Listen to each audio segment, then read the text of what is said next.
suing her daughter, Jessica Crane, for personal items and money from a GoFundMe fundraiser. Court come to order. All rise. Have a seat, please. Kevin approaches Judge Judy. Hello, Judge. Case 2119, Crane versus Crane. Thank you very much. You're welcome.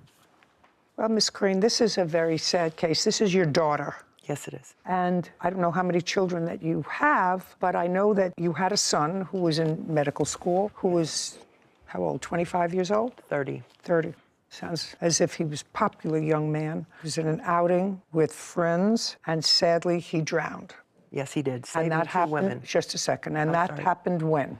That happened July 29th of this year. This is what the case is about. His friends, in his memory, started a GoFundMe page. Correct. And there is approximately $40,000 in that GoFundMe page. There was, yes. I said approximately. Yes. There was. And your daughter is, for want of a better word, in charge of that Facebook page GoFundMe proceeds. Correct. And it is your claim that as the next of kin, because he died without a will, you are entitled to some or all of that Facebook page. It doesn't even matter about the GoFundMe funds. I mean, that would be nice in a perfect world, but my daughter took everything. From the day my son passed, when they found his body at the river, the coroner gave her the keys to his truck, and she went to his apartment and emptied it. So I didn't get my chance to be Josh's mom for the last time. I didn't get to empty his apartment. I can't cure that, madam. No. I can't cure that. No. And you can't put any sort of a value on anything that your daughter might have taken from that apartment because you don't know what was there. Correct. So I can't help you with that. In a perfect world, maybe she would have gone with you to the apartment, but she didn't. Correct. Based upon what I read, you were not there during the search for your son or the discovery of his body. Is that correct? I was at home. Okay. And your daughter was there? Yes, she was. And I assume that you were close to your brother? Absolutely close to my brother. Just curious, what prevented you? You were notified that your son was missing. What prevented you from going there? My daughter was at the house the day Josh went missing, and we had my car torn apart. She left after they called her, and I definitely would have hitched a ride, but I didn't have a vehicle. Your Honor, I got. Just a second. Did you say she was at your house? Yes, she was. Well, then why didn't you go with her? They didn't call till after she had left, apparently, and rather than come back and get me. You mean she left to go someplace else? She left to go home. Yeah, we were working on my car. She left to go home, and she got a call from Search and Rescue. I hadn't been answering my phone. Oh, well, that's a different story. You hadn't been answering your phone. It wasn't as if nobody called you. No, she didn't call. It wasn't as if nobody called you. Did somebody call you? Right, from Search and Rescue, yes. Somebody called you? Yes. Okay. Mrs. Crane, this is your problem. If your son passed away without a will, and I'm sure that somebody else, maybe a professional has told you that, a legal professional has told you that, if your son passed away without a will, depending upon the laws in your jurisdiction, you, as his parent, might be construed as next of kin, and any property that he owned at the time of his death would transfer to you. Right, correct, yes. He didn't own the GoFundMe page at the time he died. No, he did not. So you don't get it. Okay. Any part of it. Okay. Your Honor, she already received funds from the GoFundMe as well. Just a second. The people that set up the GoFundMe page, I assume, were classmates of your brother's? Yes, they were his other fourth-year medical students that had reached out to me and asked if they could... Don't tell me what they asked you. They set up a GoFundMe page. Do you have the paperwork for the GoFundMe page? I'd like to see it. Jessica produces a document, then hands it to Kevin, who brings it to Judy. She reviews it. Okay, so they raised $39,287. Correct. Okay. Is there anything that is in writing that makes you either the beneficiary of... The organizer of... Would you do me a favor, look it up? Underneath the photo. It does say that I am the beneficiary listed on there. Thank you. Sarah looks at the document, then hands it back to Judy. You're Jessica. I am. Okay. Is organizing this fundraiser on behalf of Jessica Crane. That's her. That has changed. Initially, it was for Joshua Crane, and with the legal Just show me. It's never been for... Show me, just a second. Mrs. Crane. Yes. It wouldn't make any difference, but I'm willing to look at something that originally it was on behalf of somebody else. The reason I'm here today is not because of the GoFundMe. Your Honor, that's exactly why she's here. It's the money. It's always been about the money. Carol shakes her head. Caption, coming up. All right, how are you going to pay the note on a $14,000 truck? I plan on returning to work. This incident has taken my job, believe it or not. Actually, I don't believe it. Your Honor, I work Just 3 jobs. Just a second. Actually, I don't believe it. And later today. What kind of narcotics were found inside the vehicle? It's alleged that it was a... No, it's not alleged. This is a police report. I'm asking you, what kind of narcotics were found in your car? A woman shakes her head. A courthouse. The Judy Justice logo appears. In the courtroom, Carol and Jessica. Carol Crane claims her daughter, Jessica Crane, is wrongfully keeping her son's property and money from his GoFundMe fundraiser. This is your complaint. I'm suing the defendant, Jessica Crane, in the amount of $10,000 for my portion of my deceased son's GoFundMe account and personal items, including my son's guitars and his vehicle. Correct. Okay. Now you're not looking for his GoFundMe account. I never really was, because I never knew the law on GoFundMe. I tried to find out and speak to someone about it and get legal advice, and I could never find anyone. Well, it's very easy. He didn't own this property while he was alive, so you have no title to it. If they said that they're starting a GoFundMe page in the name of your son to be for the benefit of animal rescue, you wouldn't have any control over that. No, it was meant for his funeral costs. Which Which I also paid it says, for, just Your a Honor. second, on behalf of Jessica Crane. Right. On behalf of Jessica Crane, just for my own curiosity, I'd like to know, your son was buried at some point? He was cremated. He was cremated. And I have the receipts. I paid for his obituary, his cremation. Okay, so what I'm asking you is, there were no serious funeral costs. I got everything nothing donated on my substantial. funeral. That's not true as Just well. a second. I'm asking you, Mrs. Crane, did you pay anything for your son's funeral? No. Okay, that's all. So it's not as if you had any outlay of money for this. You know what I find sort of troublesome? I find troublesome that his friends, because that sometimes happens, it's human nature, you feel so badly about something, you want to do something, and probably the easiest thing to do is to raise money. And the easiest thing for probably these people who are in their 20s and 30s is to start a GoFundMe page. I mean, it just would seem to me if they wanted to do a scholarship for him at the school, if they wanted to do something else, this is for those people out there who are watching, who are GoFundMe people. I've seen some of the more ridiculous ones, you know, and there are good-natured people out there who see these things and will donate $5 and $10. Oh, my goodness, they need funeral costs. Well, in this case, there were no issues, and almost all this money, $40,000, is left. What are you going to do with it? So there's a couple things that I planned on doing with it. It's why the money has been sitting in an account. I just want the people who donated this money to know what you're going to do with it. It's not for you to buy anything for yourself. Your Honor. That would be ridiculous. That's not what was in their minds. So I want to know who I'm dealing with. Your Honor, after all of Josh's expenses were paid for, which I paid for using that money. I am very close with the dean at UC Davis, who is a good friend of my brother's as well, and they have talked about setting up a scholarship fund for my brother, and I was going to donate a portion of that money back if UC Davis decides to set that up on his behalf. And then I also wanted to set up scholarship funds for my sons, who my brother was very close with. So what you're telling me is you're going to give a little to UC Davis for a scholarship in his name, and you're going to use some for your 2 sons for their education. Absolutely. Well, that's really not what it was intended to do. I'm just telling you, it was not what it was intended to do. I mean, at the end of the day, that's how GoFundMes are set up. People can set them up for an intended purpose, and they're used for anything. And then, well, but I'm just telling the people out there, before you spend money on a GoFundMe page, make sure it's going to go to a place where you want it to go and for the intended purpose you want it, which is to somehow celebrate the life of this young man that was cut short so tragically. And it would seem to me, Miss Crane, you don't have to do anything, because They made you the beneficiary of this money. But it would seem to me that a stand-up person would take whatever is left of that and create a scholarship in his name at UC Davis, which is where he went to school. I can't order you to do that, but I'm just telling you, and everybody else out there, make sure if you have a good heart and a good spirit, you know where your money is going. Okay, so you're not entitled to any of the money. Now, did you take your brother's guitars?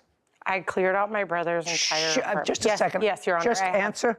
Yes, Your Answer Honor. the question. And how many guitars did you take? 3. Where are they? They're at my house. Now, I don't have to do this. Would you like one of your son's guitars? Yes, very Would you much like so. one of your son's guitars? Do you have any of your son's guitars? None. Your Honor, my mom has a long history of substance abuse. She's bought gifts for me in the past, and she's pawned them off. And I would like to keep them in my family, so that's where they stay. So that's why I have possession of them, because I don't want them going to a pawn shop. I was told I could visit one of my son's guitars at her home. Just a second, do you play guitar? No. I just want it because it's my son's, and Well- I bought 3 of his guitars for him. None so of these guitars were purchased by her. They're very expensive guitars. My Okay. brother purchased I can't every one order of her to these do guitars. anything. I'm just asking her whether she would give you one of the guitars. And she said no. The next thing we have here is a vehicle. Now, tell me about the vehicle. So Josh didn't have a lot. He was a 4th-year medical student. He has a truck, a Toyota, a 2019 Toyota Tacoma, that he still owes about $14,000 on. I have that here, $13,841.76 on.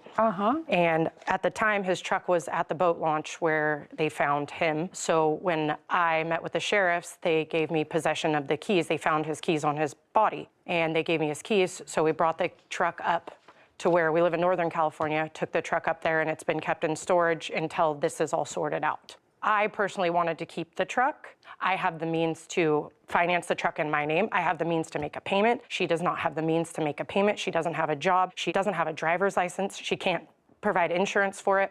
I mean, she has driving. That's not particularly relevant. There's $14,000 left on it. Are you employed? I was until Just this to say, started. the answer is either yes or no. Are you employed? No. All right, how are you going to pay the note on a $14,000 truck? I plan on returning to work. This incident has taken my job, believe it or not. Actually, I don't believe it. Your Honor, I work Just 3 shh, jobs. Just a second. Actually, I don't believe it. Okay. So the answer is, if you can't afford to make the payments on this truck, and the only thing that's going to happen is it's going to be repossessed by the bank. Have you been making payments on the truck? I have not made a payment. Who is the finance company? Credit union. Where is the truck currently stored? Give me the address. I don't have an exact address. And later today, You don't understand something, sir. Even though she was high on drugs and passed out in her car and you were not at fault, it's not windfall day. That's ridiculous. And I'm not stupid. A man sighs. A courthouse. The Judy Justice logo appears. In the courtroom, Carol and Jessica. Carol Crane claims her daughter, Jessica Crane, is wrongfully keeping her son's property and money from his GoFundMe fundraiser. I want to see the paperwork on the loan. Jessica produces a document, then hands it to Kevin, who brings it to Judy. She reviews it. Okay. Sarah, when we finish with this case, call credit union, advise them who has the truck, let them go repossess the truck. We're finished here. Your case is dismissed. This court is adjourned. Outside the courtroom, Carol. I had an addiction problem, and she's just angry. She's angry at me, and I've tried to make amends. I've tried to get this better, and she won't have it. My daughter got away with taking absolutely everything, and she wasn't entitled to it. Judy and Sarah. I think that if there's any lesson to be taken away, aside from the fact that you're not supposed to fight, you know, when you lose somebody so young and so vital, the one innocent party is the credit union who loaned him the money to buy the truck. She's been hiding the truck now for 5 months, hasn't made a payment on it. The right thing to do is for her to turn that truck into the credit union, because I can't control that, except that I can advise the credit union where she is, who she is, that she has possession of the truck, and they should go and repossess it. Anyway, it's all very sad. Before you donate money to a GoFundMe page, make sure you know where the money is going. I think that that's the takeaway from this. Case 2161, Shaheem versus Larry. All parties, please step forward. Jamal Shaheen is suing his neighbor, Sabrina Larry, for car damage after Sabrina hit his vehicle and a house. Mr. Shaheen, tell me where you live. I live in Moorhead, Minnesota. And on September 8th of this year, you parked your relatively new car that, according to you, you got a week before. No, Your Honor. I had just purchased a Sequoia a week before. No, actually, it's not. It's not the new car. I mean, it's a used car, but I purchased it maybe a year before that, not exactly a week. Okay. So it's not a new car and you didn't purchase it a week before? No. But you parked it in front of your house. Do you have a photograph of the car? I do. I'd like to see it. And it is your claim that the defendant, Miss Larry, while under some sort of influence of some sort of substance, was driving her car, had an accident, hit your car, and caused it to move 25 feet, and it was damaged. Yes. And the damage to the car was the rear bumper. Yep. Not yep. Yes is the answer. Yes. Yes is the answer. Okay. Miss Larry, what time did you have your accident? 9 or 10 a.m. On the 8th? Yes. Where were you coming from? The grocery store. Where were you going? Home.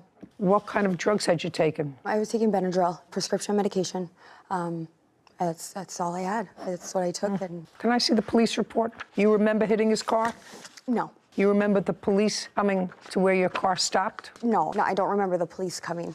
Well, did the police come? They did, yes. And you don't remember that? I don't remember that. Were you taken to a hospital? I was. You have the discharge notes from the hospital? I do. I'd like to see it. What kind of narcotics were found inside the vehicle? It's alleged that it was a... No, it's not alleged. This is a police report. I'm asking you. What kind of narcotics were found in your car?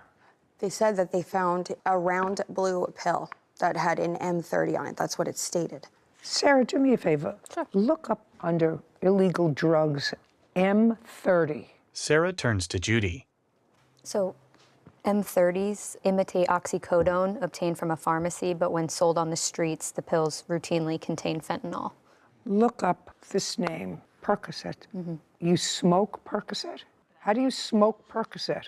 That's the only thing you remembered. You didn't remember the accident. Patient remembers smoking Percocet pill just prior to allegedly passing out and crashing her vehicle. That's what they say from your doctor. Yeah, that's what they're saying. Well, that's what I'm saying. The history is provided by the patient. The history is limited by condition of the patient. History is limited because the patient does not remember the actual automobile accident. Remembers smoking Percocet pill just prior to allegedly passing out and crashing her vehicle.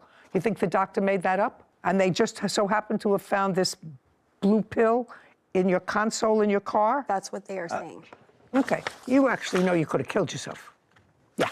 Okay. And you don't remember anything about it because that's what you told them. You don't remember anything about anything after you smoked the little blue pill, which is what they said. So your car was moved. That's the damage to your car. Yep. So can I see the estimate for the damage, please? I think You gave it to me? Yeah. Okay, great. Have you had the car fixed? Just the back tail light that I had to put it on. I was trying to fix it, but don't have any money to do it. Sarah, look up, please, would you? I'm looking it up right now. Oh, great. Thank you. Oh, it's a 21-year-old car. It's got 226,000 miles on it. How much did you pay for it, sir? I paid 10. We're not going to spend 7 to fix it.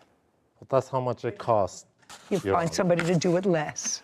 Well, now I am without a car. You're not without a car, sir. You put on the tail light so that you could drive it. This car is not drivable. That car was dragged. That back axle, it shakes. I can drive it Between in a 2 and 5,000. Between 2 and 5,000. You paid too much for the car, sir. You don't understand something, sir. Even though she was high on drugs and passed out in her car and you were not at fault, it's not windfall day. If you can buy the car for $2,000, buy an old 22-year-old car for $2,000. She's not paying you $7,000 to fix a $2,000 car. That's ridiculous. And I'm not stupid. Do we understand each other? Now, between 2,500 and 5,000 based off of a 250,000 mile 2002 Toyota Supra. So you have to find somebody who's going to fix your car for $3,000, sir. That's $1,000 more than you could buy it for. We're done here. Judgment for the plaintiff. This court is adjourned.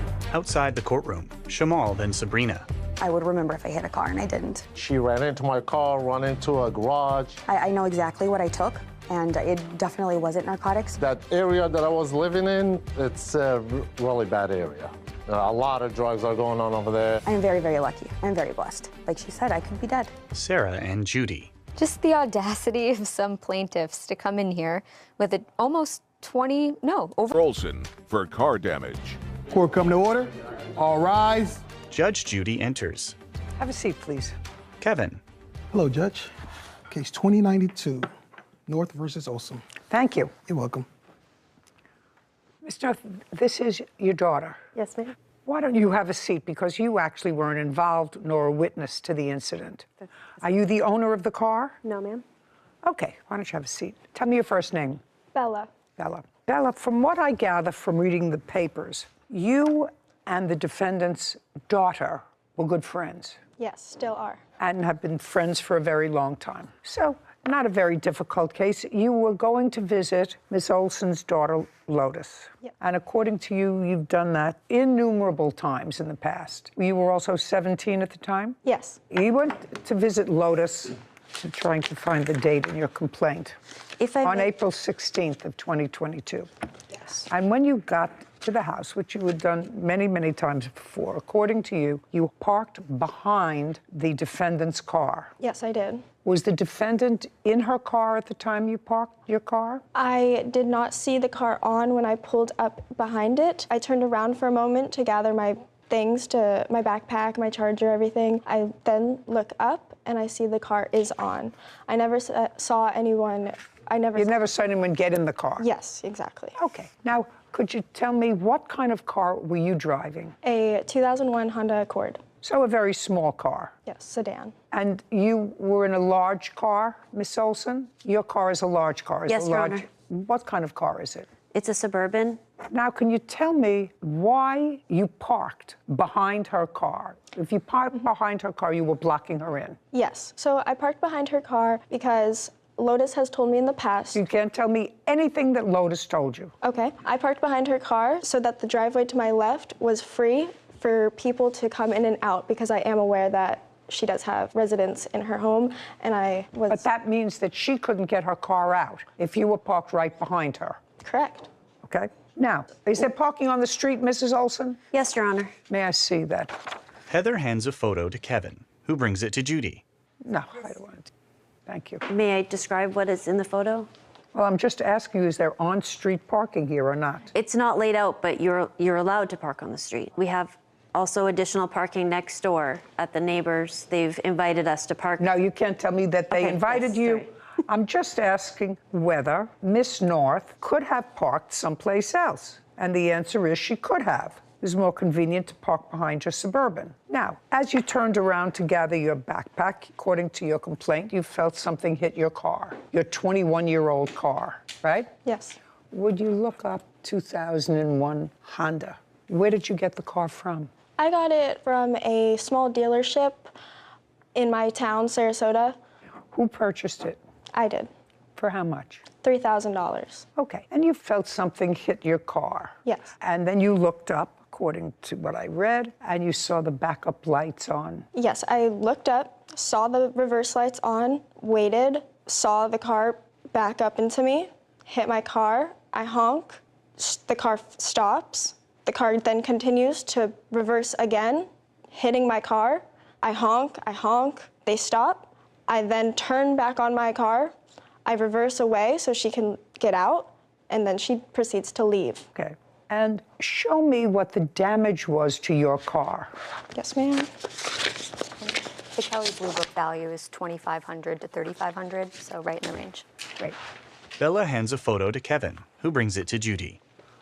What is this? A picture of? The 2 scratches and the dent. Let me see the whole car. I do not have a picture of my whole car. Well, that's unfortunate. I see a scratch. I don't know if it's a scratch. I see some... There's a hole towards the corner of the light. That was not there before. My whole light is... You mean this? Mm-hmm. Yep. See where there's a gap in the light is supposed to be collided with the bumper, and it's not. Mm-hmm. It was hit and damaged. Okay. Did you see her car when you came out? No, Your Honor. She didn't see you, so you were in the car, I assume, when she pulled up behind you. Do you understand?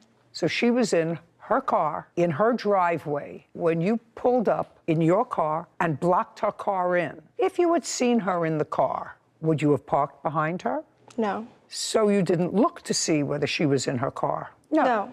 And she was in her car, and her car is high.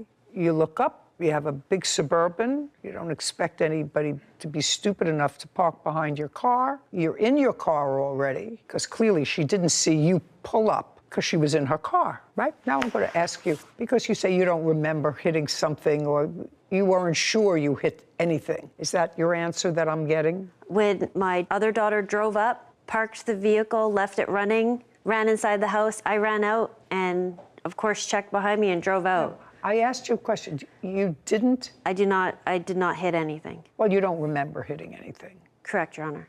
Yeah, because I don't think Miss North would have made up this story. You had a big car, backed out, and you drove away. Did you see her car pull off when you backed out? No, Your Honor. You did not? No, Your Honor. When she pulled out, did she go in the same direction as you did or the opposite direction? The same direction. Okay. Did you see her car after you pulled out? No, Your Honor. Not until 2 hours later when we met. Tell me what happened 2 hours later. After returning from my appointment, I met Bella at the next door neighbors where we parked, and that's when we examined each other's vehicles. Well, did she call you? How did you find out that there was an accusation that you would hit her car? Because we met at the designating parking spots that we've agreed to park at. So there was just serendipitous that you met there at the same time, or had you been in communication, either with her or your daughter? I was at a brief appointment, and when I returned home, that's where I parked. And Bella also parked there because that is where we Okay, so when you moved your car after the defendant, according to you, hit your car, did you park in another spot? Yes. Did you park in the neighbor's spot? I did. Okay, so that would indicate to me that you were aware that you were supposed to, or could, if there were other cars in it, park in the neighbor's spot, because otherwise I wouldn't park in a neighbor's house. So you were aware you could park there. I'm never sure when the neighbors are home or not, and I don't feel comfortable parking at a neighbor's house. But you did park in the neighbor's spot after this happened on April 16th. You did not pull back into Miss Olson's driveway. You pulled into the neighbor's spot. I did. And then you went into the house to visit Lotus, right? Yes. Now, Lotus didn't witness this, I assume? No. When you met in the neighbor's spot, did you show Miss Olson the damage? I did. We didn't meet there. We met outside of her house as I was leaving Lotus's house and she was going in. I confronted her about it, and then... Tell me what you said when you say you confronted her. Caption coming up. Tell me what you said to her. That's the question. I said, "Are you aware that you hit something earlier? That was my car. Do you want to go check it out?" Is that the conversation that you had with her outside? No, Your Honor. Are you trying to tell me that it happened earlier in the year and your dogs just found the hole? They had never been out before? Is that what you're trying to tell me? Yes, ma'am. Oh, I don't believe that, sir. A man furrows his brow. A courthouse. The Judy Justice logo appears. In the courtroom, Bella, Angela, and Heather. 17-year-old Bella North and her mother, Angela North, claim business owner Heather Olson owes for car damage.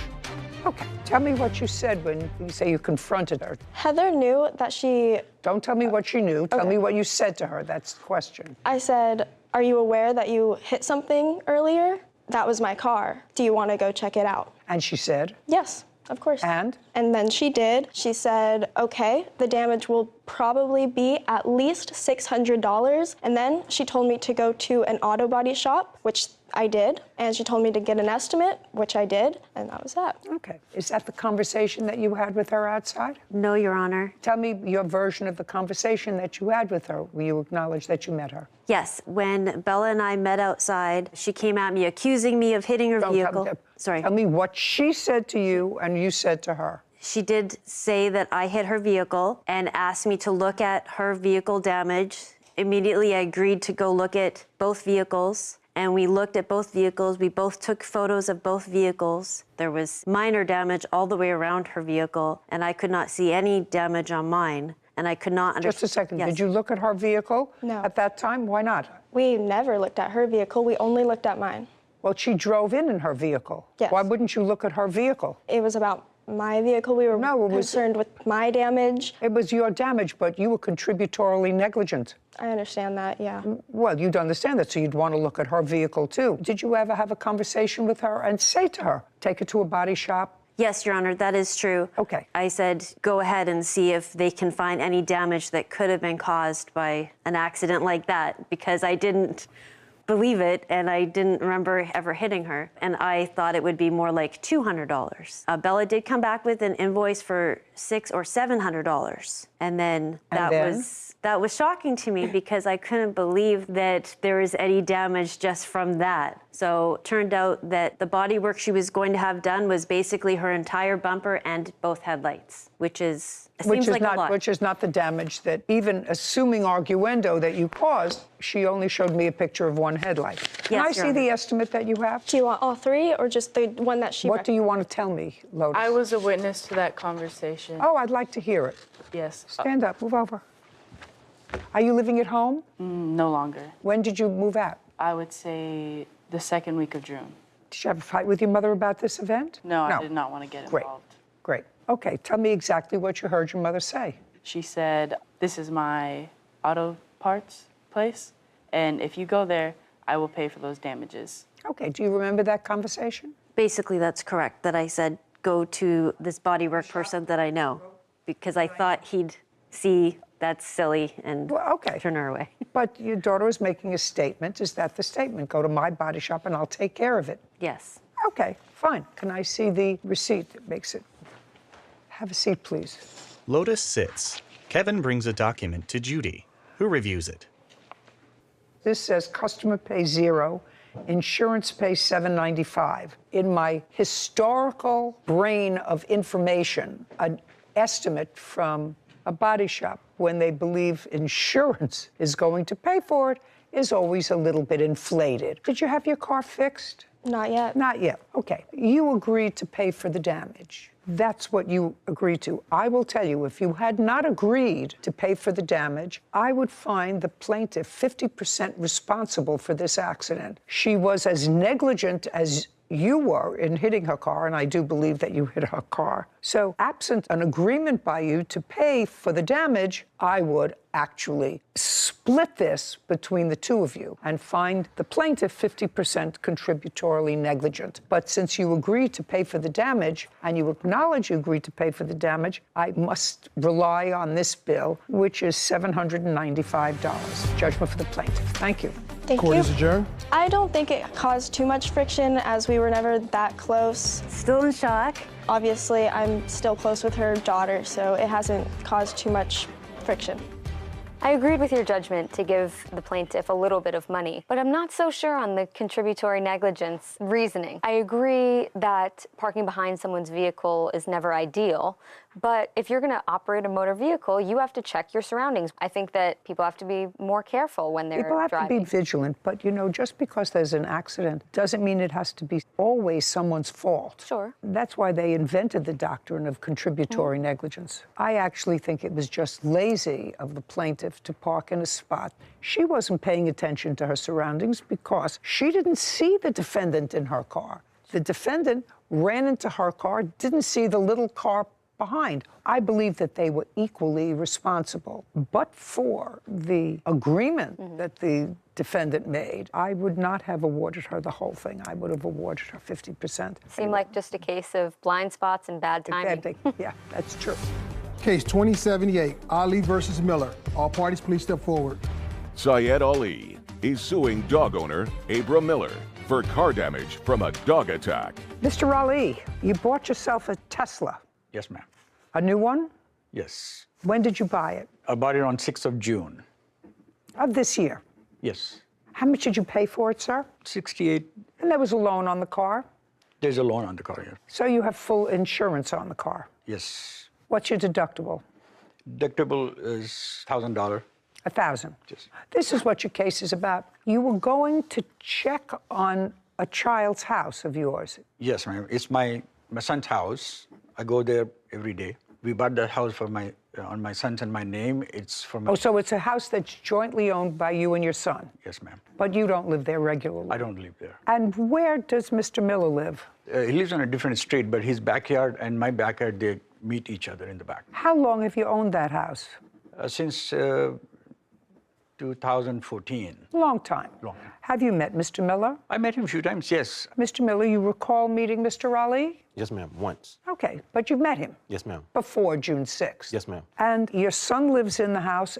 Anybody else live in the house? You live in the house. Is this a tenant in the house? She's a tenant. Yes. Does your son have dogs? No. And does the tenant have a dog? She does. What kind of dog?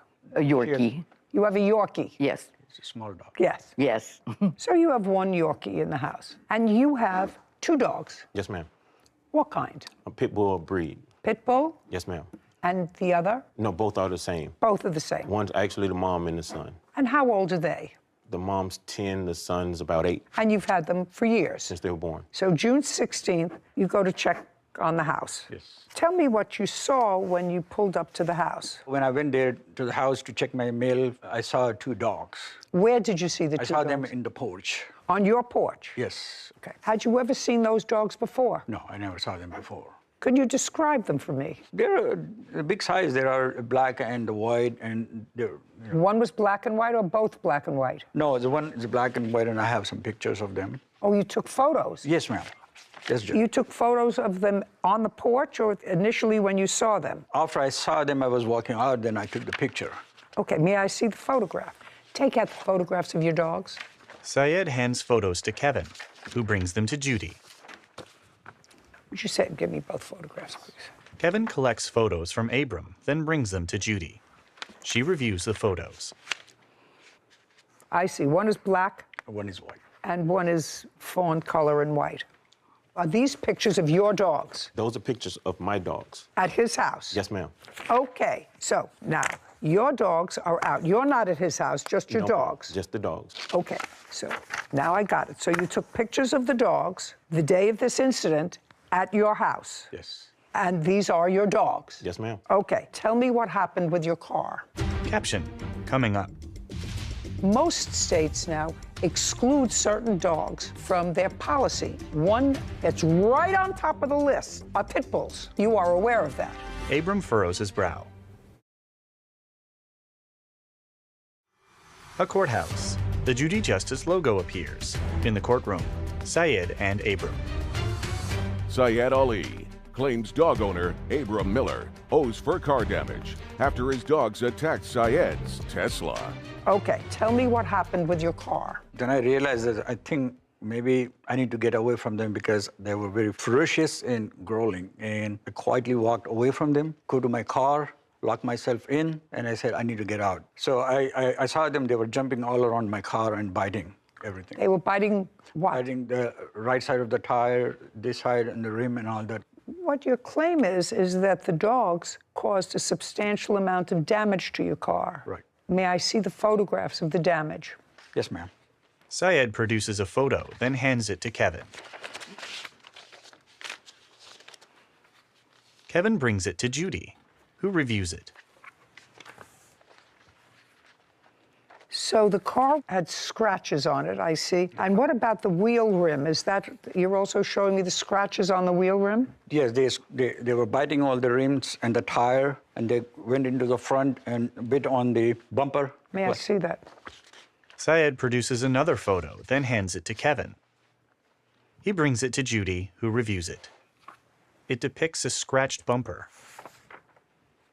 Okay, have you seen the pictures? Yes, ma'am. He sent you pictures of damage. He sent me some pictures, yes, of the damage. Okay, so now, Mr. Miller, what Mr. Ali is saying is that your dogs, who he has pictures of, that you acknowledge are your dogs, Yes, ma'am.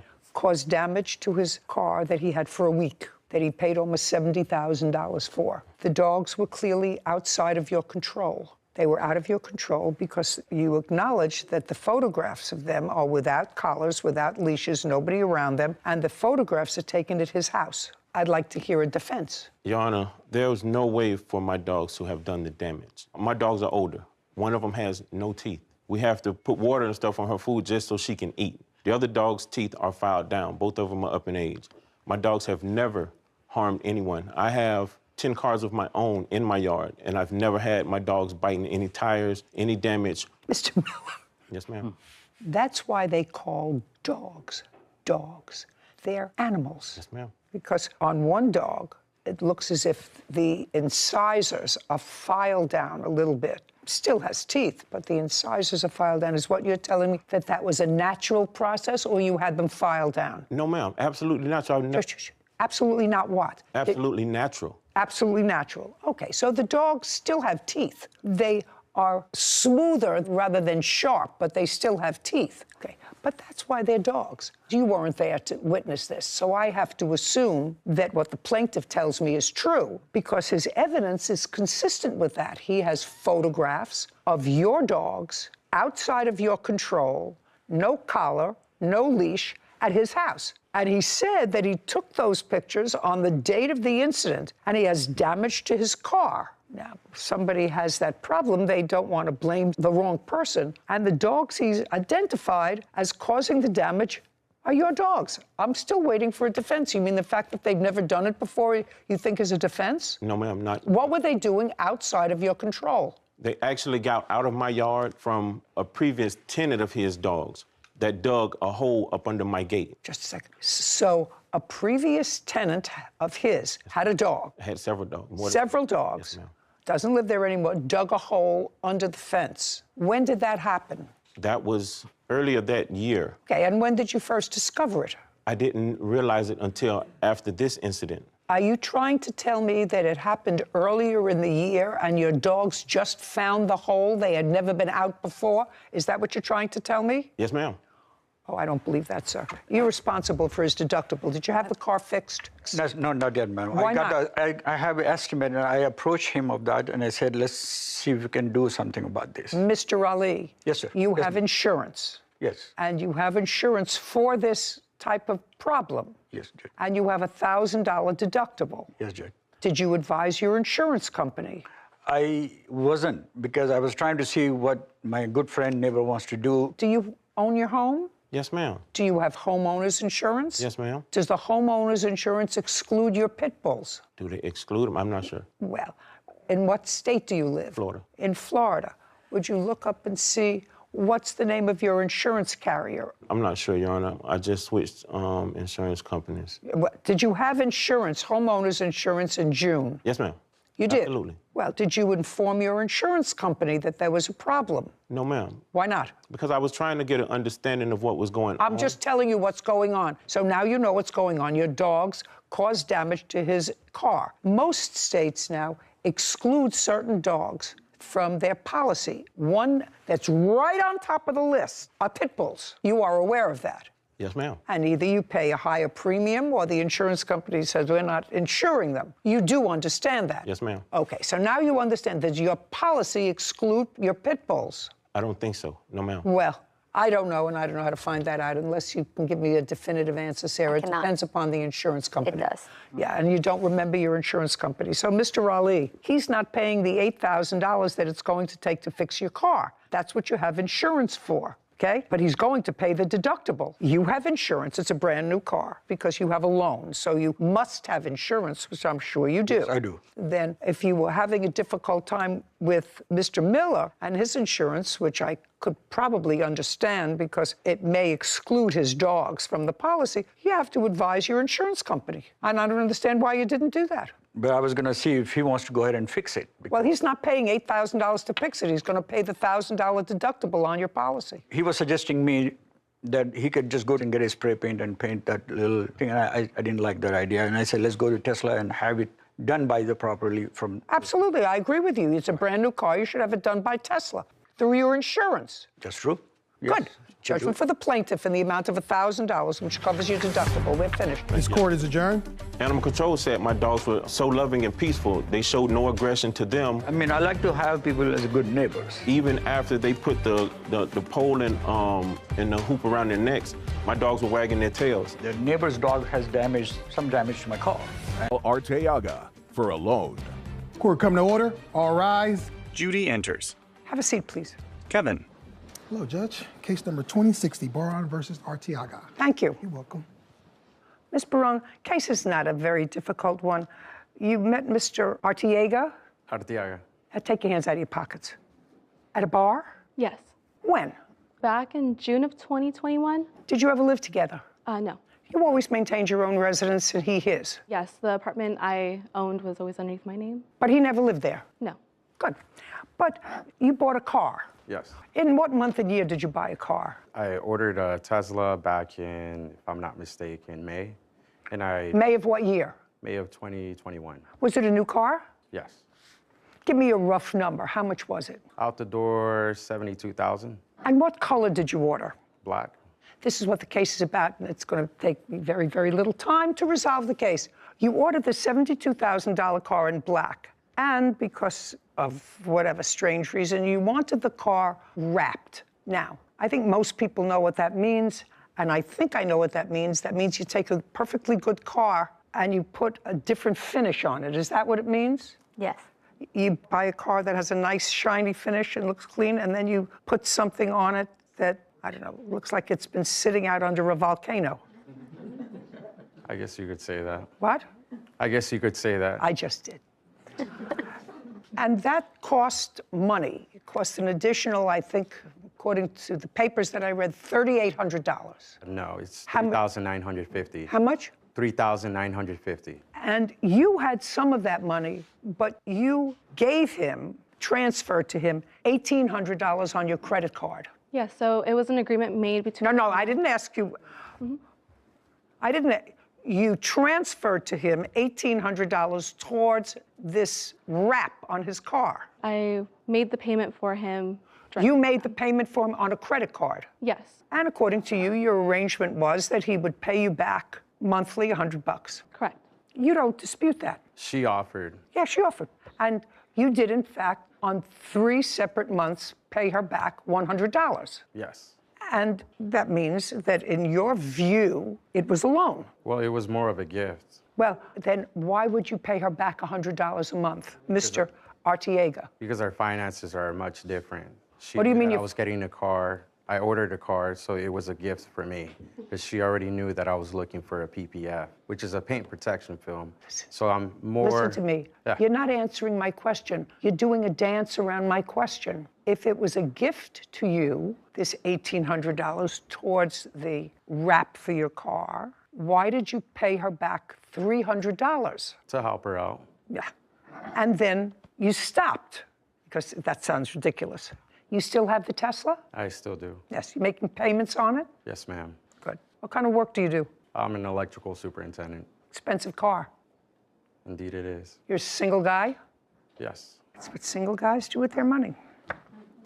Tell me why you stopped paying her back, Mr. Artiega. Things got sour very quick.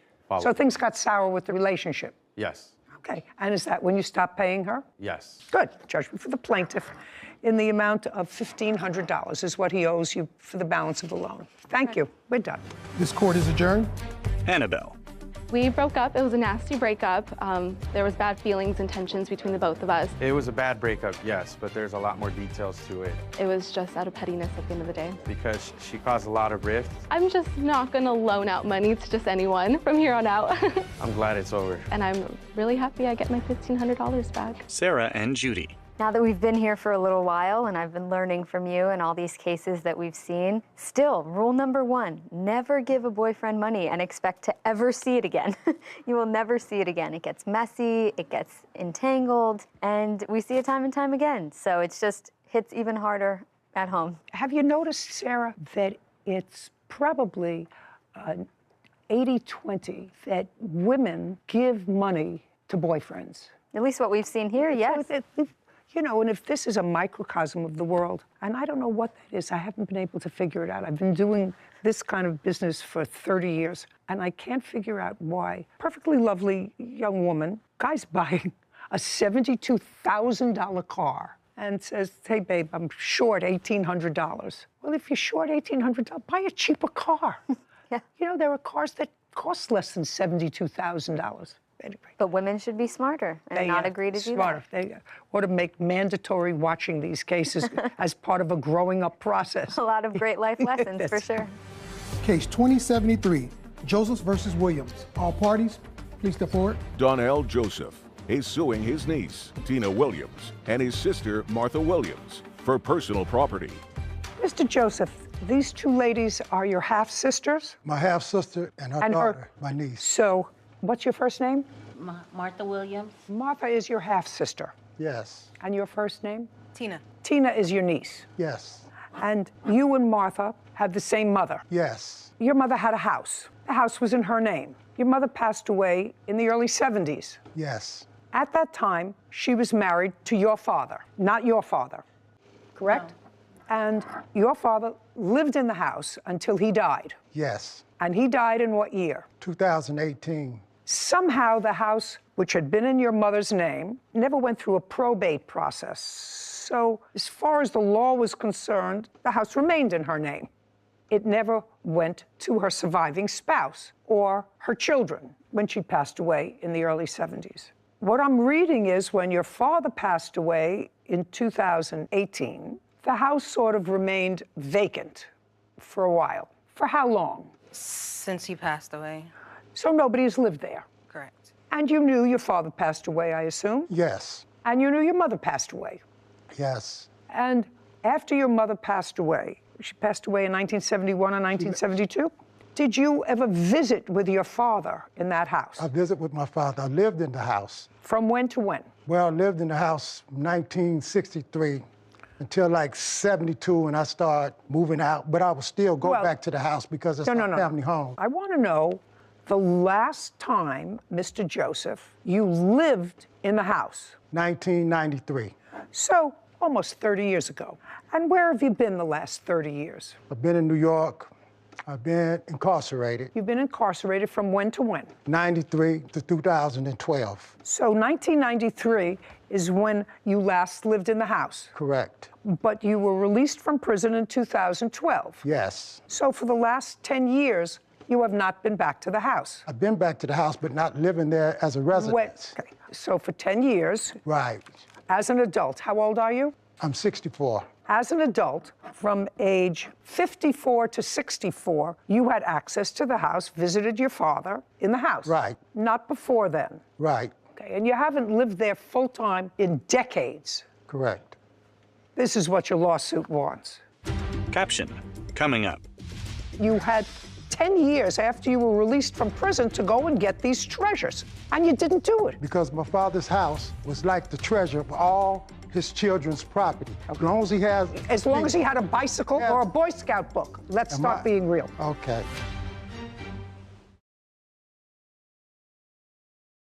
A courthouse. The Judy Justice logo appears. In the courtroom, Donnell, Tina, and Martha. Donnell Joseph claims his niece, Tina Williams, and his sister, Martha Williams, threw away his personal belongings. Tina and Martha are countersuing for the cost of a cleaning crew. Your lawsuit is seeking $10,000. Yes. Because, according to you, the defendants disposed of your property that was invaluable. And I'm going to describe the property that you say was invaluable.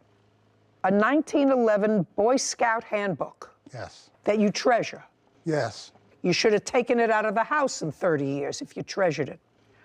A mountain bike, purchased in what year? Was it 71 to 72, around there? I know it was a 3-speed, 10-speed I got. That was in 1970 in the Univega. You wanted it, this 50-year-old mountain bike? You should have taken it over the last 10 years. A vintage reel-to-reel tape player. Yes. You know how many of those I threw in the trash? Do you have any idea how many of those I threw in the trash? You got those a half a century ago. Oh my God, I remember them, big reels, and how excited we were. You could talk into a microphone, and then you could hear your voice come back, and then all of a sudden you got a phone. You could do that, the same thing. So everybody took these things, and they couldn't find enough places to dispose of them. It's not vintage anything. It's a piece of trash. Can I speak, Your Honor? About what? Okay, the reel-to-reel tapes, right? Some of the tapes had speakings of my brother and Martha's daughter. Then you should have taken them with you. In 40 years, if they were treasures of yours, sir, and you're 64 years old, I would want those treasures around me. And you had 10 years after you were released from prison to go and get these treasures. And you didn't do it. You just left them in your father's house. Because my father's house was like the treasure of all his children's property. This is how we connected to our father, because everybody has left, everybody has died. So as long as he has... As long as he had a bicycle, as long as he had a bicycle or a Boy Scout book. The Boy Scout book was handed down to me from my father's. Let's start being real. Okay. Okay, let's start being real. Okay.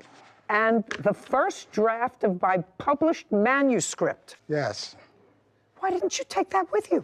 For safekeeping, I let my father hold it because Well, that's not a good idea, sir. How old was your father when he passed away? He was 88, but my father's mind was sharp as a tack. He kept everything. If you wanted it, your father passed in 2018, is that what you're telling me? I couldn't get nothing out of the house, so... I don't know whether you could or whether you couldn't. When did you make just a second. When did you make an effort to remove your forget about the bike, forget about reel-to-reel tape recorder, forget about the nonsense. Your manuscript. When did you write this manuscript? I wrote it over a couple of years. It's the first draft of this book. It's the first draft of that book. This book. Well, now you have the book. But I needed to draft it because the other draft I'm working on the second book that goes along with this book, I don't have certain notes and things that I had. It doesn't exist anymore. Yes, it doesn't. It doesn't exist anymore. And if you wanted it, you should have gotten it. In 2018, when your father died, you were out of prison. Where were you living? I was living in New York. And where did your father live? He lived in Los Angeles. Between 2012 and 2018, how many trips did you make to visit with your father? About 3. And when did you publish that book? 2015. So you published that book during your father's lifetime? Yes. And if you needed the manuscript, you came to visit your father. A manuscript, it's this big. That's how big a manuscript is. Yes. Where were you living in New York? In Albany. You have your own apartment or your own home? House. Do you own or rent? Own. When did you purchase it? My wife, we bought it together. It was in 2009. So you're married? Yes. Have children? No. So you and your wife purchased a house in 2009. How much did you pay for the house? $109,000. Are you still living there? Yes. So you had plenty of room in the house. You had plenty of room for a manuscript, tapes, a manuscript that you were working on. You weren't working on the manuscript long distance. What I'm telling you, Mr. Joseph, is the things that you're suing for are nonsense. Okay. If things that you wanted, that a grown-up man, 64 years old, gets if he wants them, it's not that you're homeless, you have a home that you purchased. You went to visit your father 3 times, anything of value. We're not talking about furniture and antiques and a grandfather clock. We're talking about things that can fit in a tissue box. Yes. You put them in your suitcase and take them with you if they're valuable. I couldn't visit California before that because of the conditions of my parole. So the times that I could go, I can go out there, and I had to have... You told me you went out there 3 times. Yes. When your father was alive. When I had permission to go. So I couldn't, after my father passed away, I couldn't go in the house because that would violate the probate thing, so I had permission to go into the house. You're not understanding me, Mr. Okay. Joseph. You're not understanding me. You went there 3 times after you were out of prison, after you had a home, after you were married. When you went there with a suitcase, don't tell me violating your parole unless you told me that. And in the suitcase should have been, when you returned from California to New York, small things of value that you say were invaluable to you, including a manuscript. Forget the bicycle. Forget the tape-to-tape reel recorder. The tapes that you say were precious to you, if they belong to you, put them in a suitcase. So there's a lot more about this that I don't quite understand. There's a lot about this that I don't quite understand. When your father passed away, who got the house? The house is... Your father passed away, what happened to the house? The house is still in probate. Oh, So during the probate thing, I had to have permission to take anything out of the house. Forget, I'm telling you, I've answered your lawsuit, sir. Okay. I've answered your lawsuit. Thank you. That you're a 64-year-old man, and if something that could fit in a tissue box was that precious to you when you visited your father and you had a home, you would have taken it with you when you left. Certain things I couldn't take. This is not a tea dance. Caption coming up. The property has lost this, but I lost a sister in this process. He said he was. And it makes no difference of how this go. I lost a sister. This isn't the probate court. So I would suggest that you all take a deep breath and say, whatever it is, let it be finished.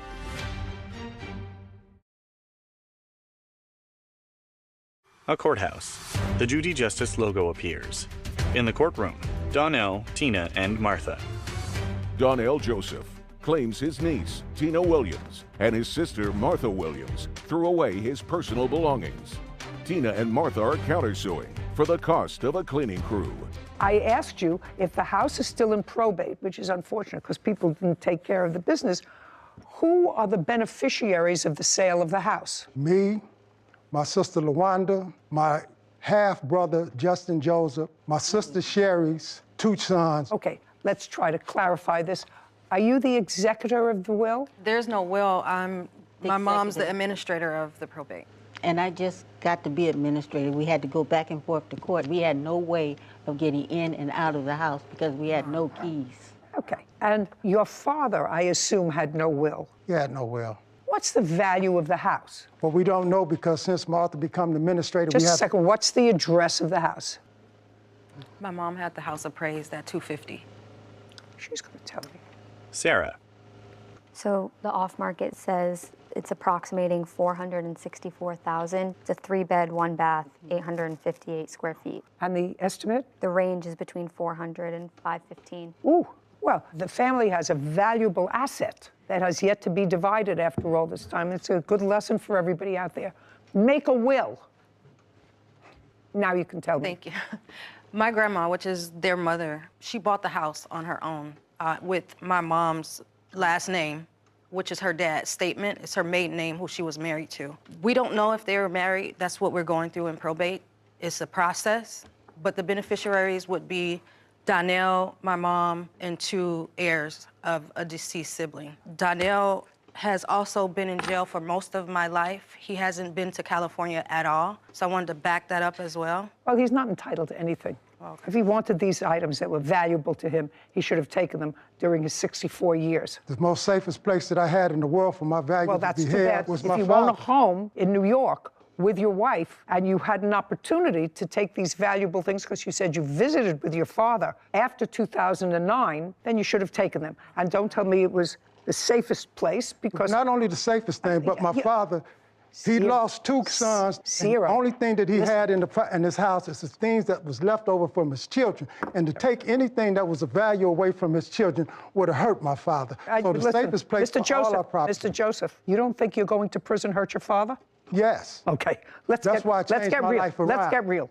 Okay, you're not getting any money here. Okay. You're going to wait for probate, and in the probate procedure, which hopefully won't take forever, but it clearly can because people are irresponsible and don't create a will, it is likely that you will have part of the proceeds of this house. Likely.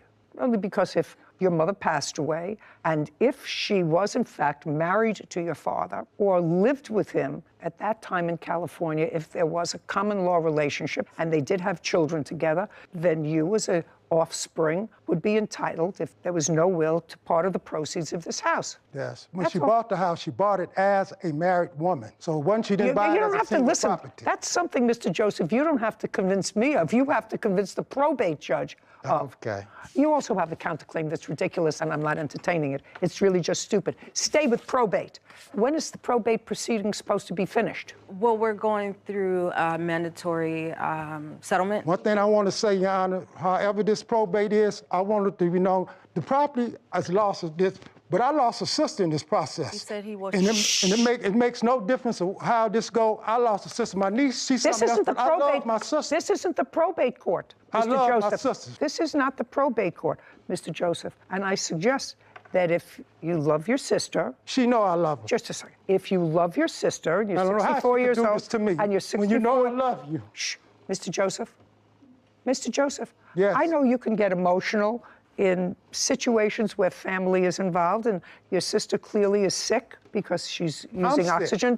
Well, I just had liver surgery. Mr. Joseph, what I'm telling you is, if you have an opportunity in the probate court, I'm actually telling this to both you And Miss Williams, if you have an opportunity at your age and your stage to settle something that gives each of you something, maybe less than you would get if somebody was disinherited, but at this stage in life, at 64 years old, somebody who just had liver surgery and someone who must rely on oxygen in order to breathe, my common sense tells me that what you do is not to give the whole thing away to lawyers who are there sucking up whatever profits there are going to be in this house. Because if the house is worth $200,000, you're going to get a bill for $140,000 for the probate administrator, for the lawyers, and you're going to wind up with zippity-doo-dah. So I would suggest that you all take a deep breath and say,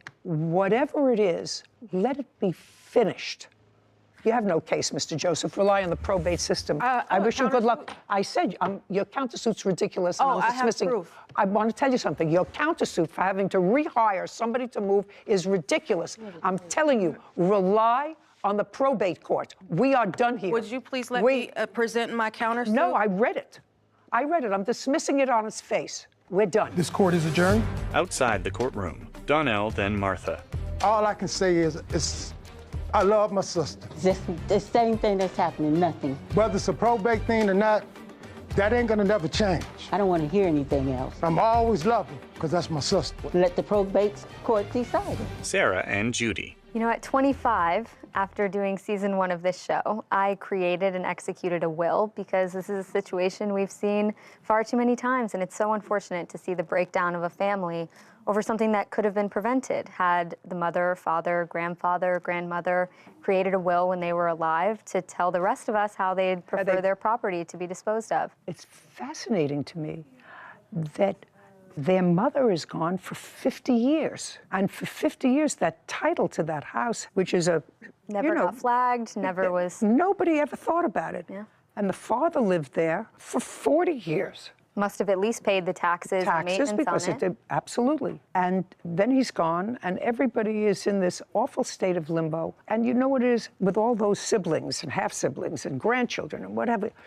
Even if the house, she says she had it appraised for $250. You looked it up and it was much more, but it's hard to tell. $400,000. But even if it is, and it has to be divided with 6 people, that's a substantial chunk of money. But it doesn't look like for either one of them it's life-altering. And what were you supposed to do? Bartend, close, open, and run the concession stand. I want you to do a step-by-step why you contacted the authorities. Chris was still giving out free alcohol to people, pouring it, wasn't even checking people's IDs. So I called the ABC and I said, I think there's suspicion that he's giving minors alcohol. And that was very distressing to you. So distressing that you said to him, do you have any other work for us? Yes. And did he say, I have an apartment complex that needs painting? Yes. And it was after the painting kerfuffle that you called alcohol beverage. So we shouldn't have reported it at all. No, So I'm trying to get to your motive, sir. And now, the conclusion. Noah Joyner and Harlan Hendrickson have accused their former employer, Christopher Ricks, of vandalizing Noah's car and refusing to pay wages. Christopher claims they slandered his business. Now, you have photographs of the place before you started painting and afterwards? You have any photographs? Absolutely. I'd like to see them. Christopher produces a photo. It's just the paint on the floor. Just a second. Okay, very well. I have eyes. I can look at the pictures. So the I just want to take a look. If I need any... How they are before we paint them. Noah hands photos to Kevin, who brings them to Judy. She reviews them. That's before they're painted, Your Honor. These are your photographs? Yes, ma'am. You painted the floor? No, ma'am. We had to declutter a couple of units that had stuff. One unit. Like that. Shh, don't speak. You had to, what you call declutter, and you had to sweep it up before you started painting? It was worse. Okay. And did you? Yes, ma'am. And is this a picture of what you allege it looked like? All of the units had stuff in them just like that. Yes, ma'am. Okay. And this is the floor that you painted? Yes. Is that the floor that they painted? One of the 3. Okay. So they painted the floors. Did you paint anything else other than the floors? Well, we painted the walls. They painted the walls. They dripped on the floors, Your Honor. Okay. So they're brand new flooring. We were told it didn't have to be perfect. Just a second. You didn't put these floors in, did you? I thought they painted them. No. They were to do touch-up only, and there was one unit that needed to be finalized, and that was the one you saw that was bad. We were having and the floors were. I told you, don't speak when he is. I'll come back to you. The floors were brand new, and like I said, I provided drop cloths and such. They didn't use them. That's not true, Your Honor. Shh. What is this? That's the one unit that was not, that wasn't completely emptied out. Okay, this one. Yeah, there was one single unit. And this one. That's the same unit. And this. Same unit. Okay, and the rest of them were cleaned out. Yes, ma'am. Is that correct? All new floor. Yes, the pictures of the, yes. The pictures of the mess are all one unit of the 20. Okay, and how many units did they paint for you, Mr. Ricks? They didn't finish any of the units. They were in 3 units, Your Honor. Okay. And 3 units have damage. Okay. What you're telling me is they didn't do a good job in 3 units. Correct. Okay. Well, They that, didn't finish it at all. that, I'd like to see the photographs of what they didn't finish. The paper copies, there you go. And there should be one that's a door that's not even painted. You can see it's two-tone. And the flooring is where they, I guess, scraped the floor. Okay, this is the same picture as this. No, that's different. I can show you on my phone, too, if you'd like. They're different. It's like in one of the areas, they tried to use a tool to scrape paint off in different areas, and that's what was left. You're talking about... me with any That's tools. not true. There was no tools provided for us at all. Just, I didn't ask you anything. Is what you're saying to me, sir, that the reason you didn't, I assume you weren't paid for this work, is that correct? No, not even for cleaning out that unit, really. Weren't paid. Now, I assume, Mr. Ricks, that you didn't pay them because you thought that they did a poor job. No, ma'am, that's not accurate. Why didn't you pay them? They didn't do the job. They worked there at some point. I agreed with Harland only to pay him $3,000. Harlan, that was you. Yes. That's you. You agreed with Harlan. For that job.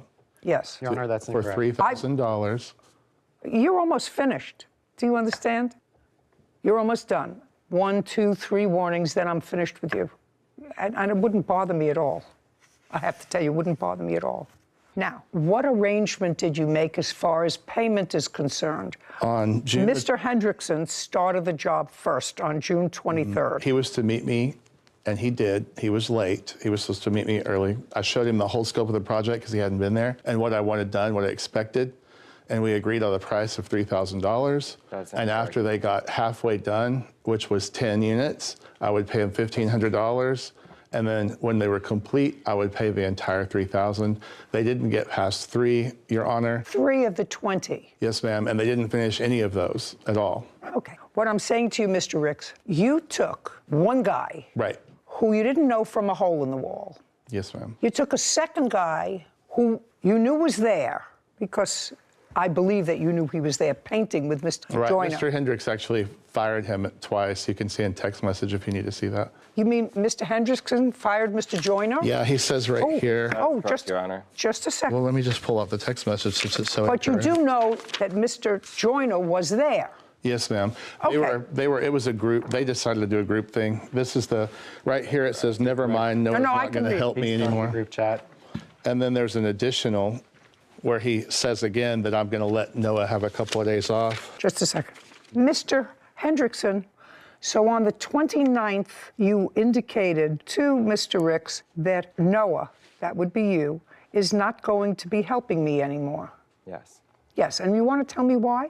Noah and I had... No, look at me. Noah and I had an argument at the painting job Tell me about we were arguing... Tell me about the argument, sorry. When did you have it? We were arguing about the detail that we were putting into our work. I walked in and Noah was paying a lot of attention to detail, and Chris told me that the job did not have to be perfect. He just wanted it to be done. Just a second. So Noah was trying to be careful. Yes. And you said you don't have to be so careful. Yes, Your Honor. Is that what it boils down to? Yes, Your Honor. And that was on the 29th. Yes, correct. So after that, he said he's not going to work for you anymore. Correct. Now, so I gather from that statement that since you were working there since the 23rd, you didn't feel as if you had to be so careful to detail. That is... I mean, that would follow from what you just said to me. If Noah wanted to be more careful to detail, you say, oh, no, you don't have to be so careful to detail. It doesn't have to be perfect. right? And goodbye, which is what this says. So I have to assume, conjure up in my mind, that if you doesn't have to be perfect, doesn't have to be such a great job. It can be, as my great-grandmother used to say, there's a difference between a schmearer and a painter. That's right. Now, I don't know who would understand that except another Jewish grandmother. But you understand the connotation. You can smear paint. I have a 9-year-old granddaughter who can smear paint on a wall. But if I want something professionally done, I try to get a painter. I told Chris I was not a professional. Just a second. You see, that's my problem with Mr. Ricks. If you want something done right, get a man, not a boy. Christopher nods. Caption coming up. Tell me the worst thing he told you to do. I don't know what you were wanting from me. What I want you to do is to tell me what he told you about black mold. Don't make it up.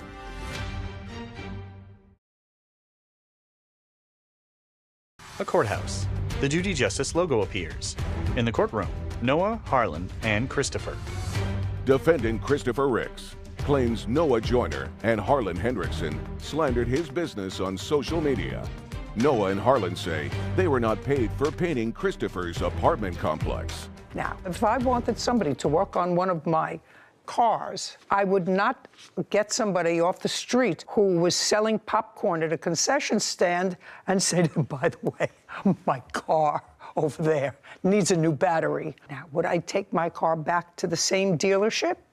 Maybe not, because they're very expensive. But would I find somebody who at least had a referral, a recommendation? I have a 20-unit apartment complex that was empty.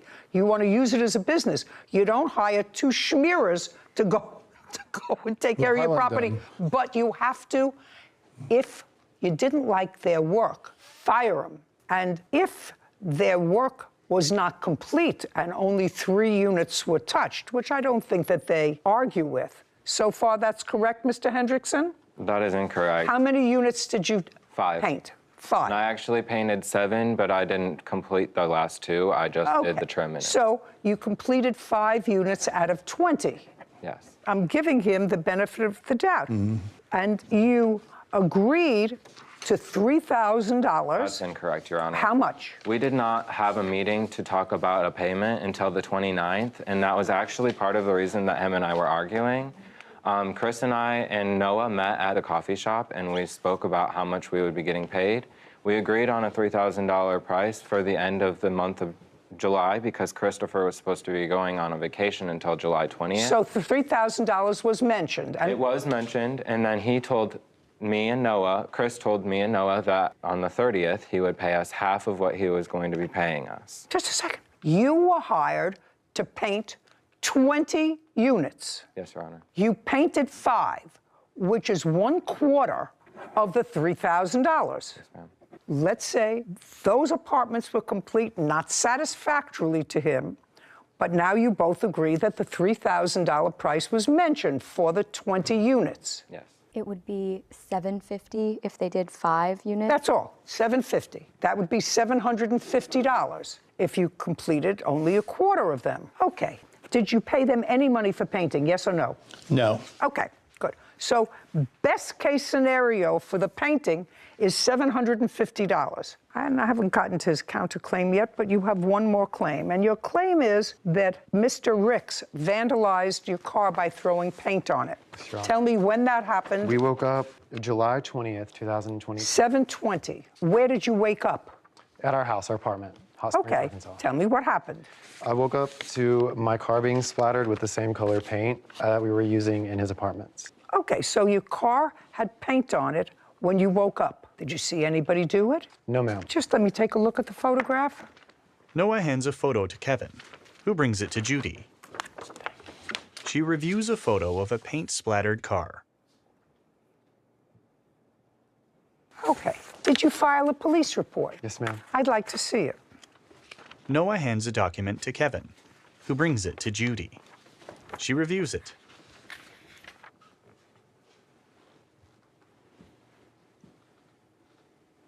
Okay, so no one saw this, but you say that there is a video that you have. I assume, Mr. Ricks, unless you want to tell me that you did, in fact, throw paint primer on his car? I absolutely did not. Okay, and you did not see anybody throw paint primer on the car. But you say there was a video. Noah stated that he has video from his apartment complex pointing right at Noah's vehicle. I think the police put that in there because they had interviewed. So there is no video? No, ma'am. And you did not witness this? No, ma'am. And other than thinking that this paint primer was a result of actions and retaliation for something that you did, do you have any witness that saw him do that? No, ma'am. I have to see proof that the defendant had anything to do with this car. Yes, ma'am.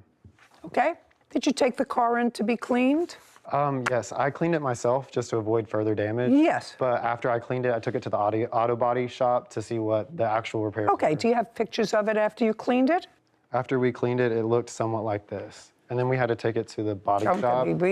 They buffed out the rest of it for us. So what you're telling me is you took it to an auto body shop, and the auto body shop... They helped clean up the rest of it, but they still took off our top coat. Okay, very good. Well, you have no proof he did it. So far, he owes you $750. May I interject that he doesn't even own that car? I don't care. I'm not giving him any money for the car. There's no proof you did anything to the car. Okay, I'm not going to get into filing a false ABC complaint with the sheriff, because he's not going to be able to prove to me that it's true other than by what he says are his own observations. He doesn't have anybody here who's under the age of 21 who's going to testify that you served him alcohol. So I'm not going to entertain that part of your claim. Money owed for slander, that I would like to see.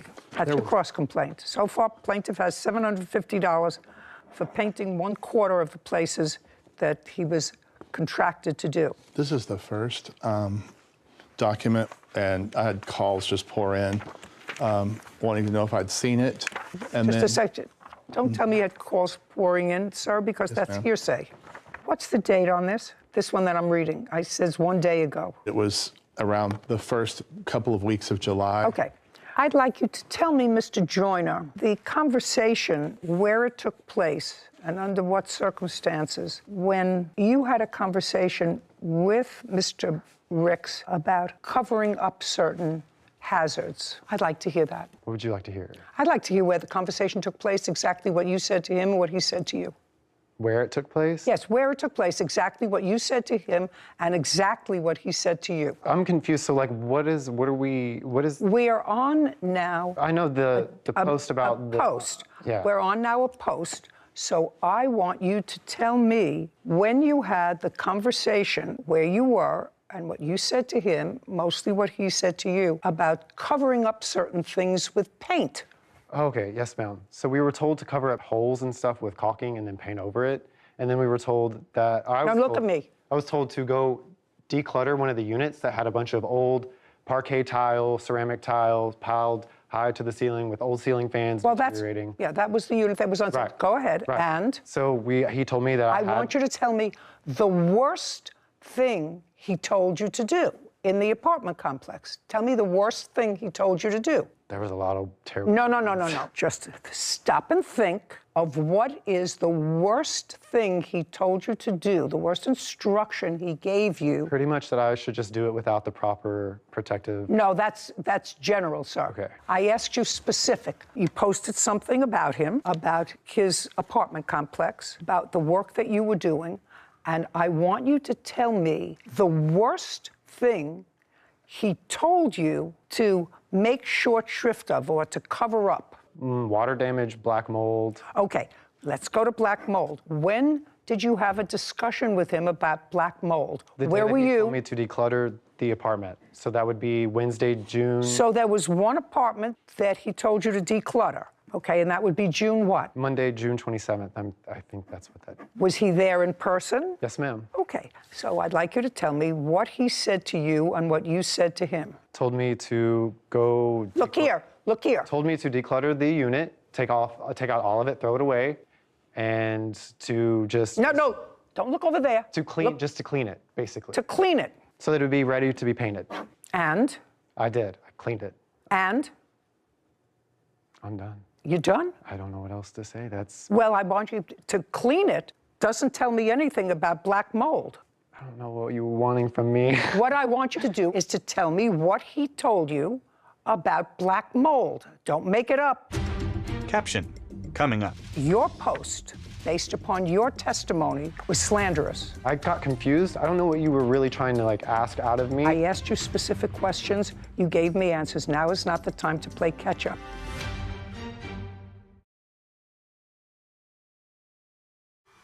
A courthouse. The Judy Justice logo appears. In the courtroom, Noah, Harlan, and Christopher. Defendant Christopher Ricks claims Noah Joyner and Harlan Hendrickson slandered his business on social media. Noah and Harlan say they were not paid for painting Christopher's apartment complex. Now, tell me what he told you about black mold. He didn't tell me anything about the black mold. Great. And what did he tell you about rat feces? Didn't tell me anything about rat feces. I handled all that stuff without me. Then you did that all yourself. Well, in this posting you said, Chris, that would be you, wanted us to paint over chips, possible, dust, maybe, mold, never. He never told you that. That's what you just told me. Black mold, rat feces, and urine. He never told you to cover up those things. You may have done it, but according to you, he just said, clean it. He had told me to cover up the mold that was in oh, the I don't utility believe that. closets of the apartment. Oh, I don't believe that. In a second. That's Mr. Joyner. Yeah, it was Mr. No, Joyner, this is but Mr. Joyner's trying to communicate post. together. And he never told him anything. According to him, he said, just clean it. You have the second post? That one was taken down, and this is the second post that he reposted, and then his account got blocked because they don't allow that type of behavior. Kevin brings a second document to Judy. This is the next one, and this is where he claimed to be a bartender on Facebook, and he just took it down recently. It's been up there for months, and I never hired him for a bartender. That's all right. I don't care. That's not important. Okay. What I'm concerned about is what he says that you told him to do, which you did not.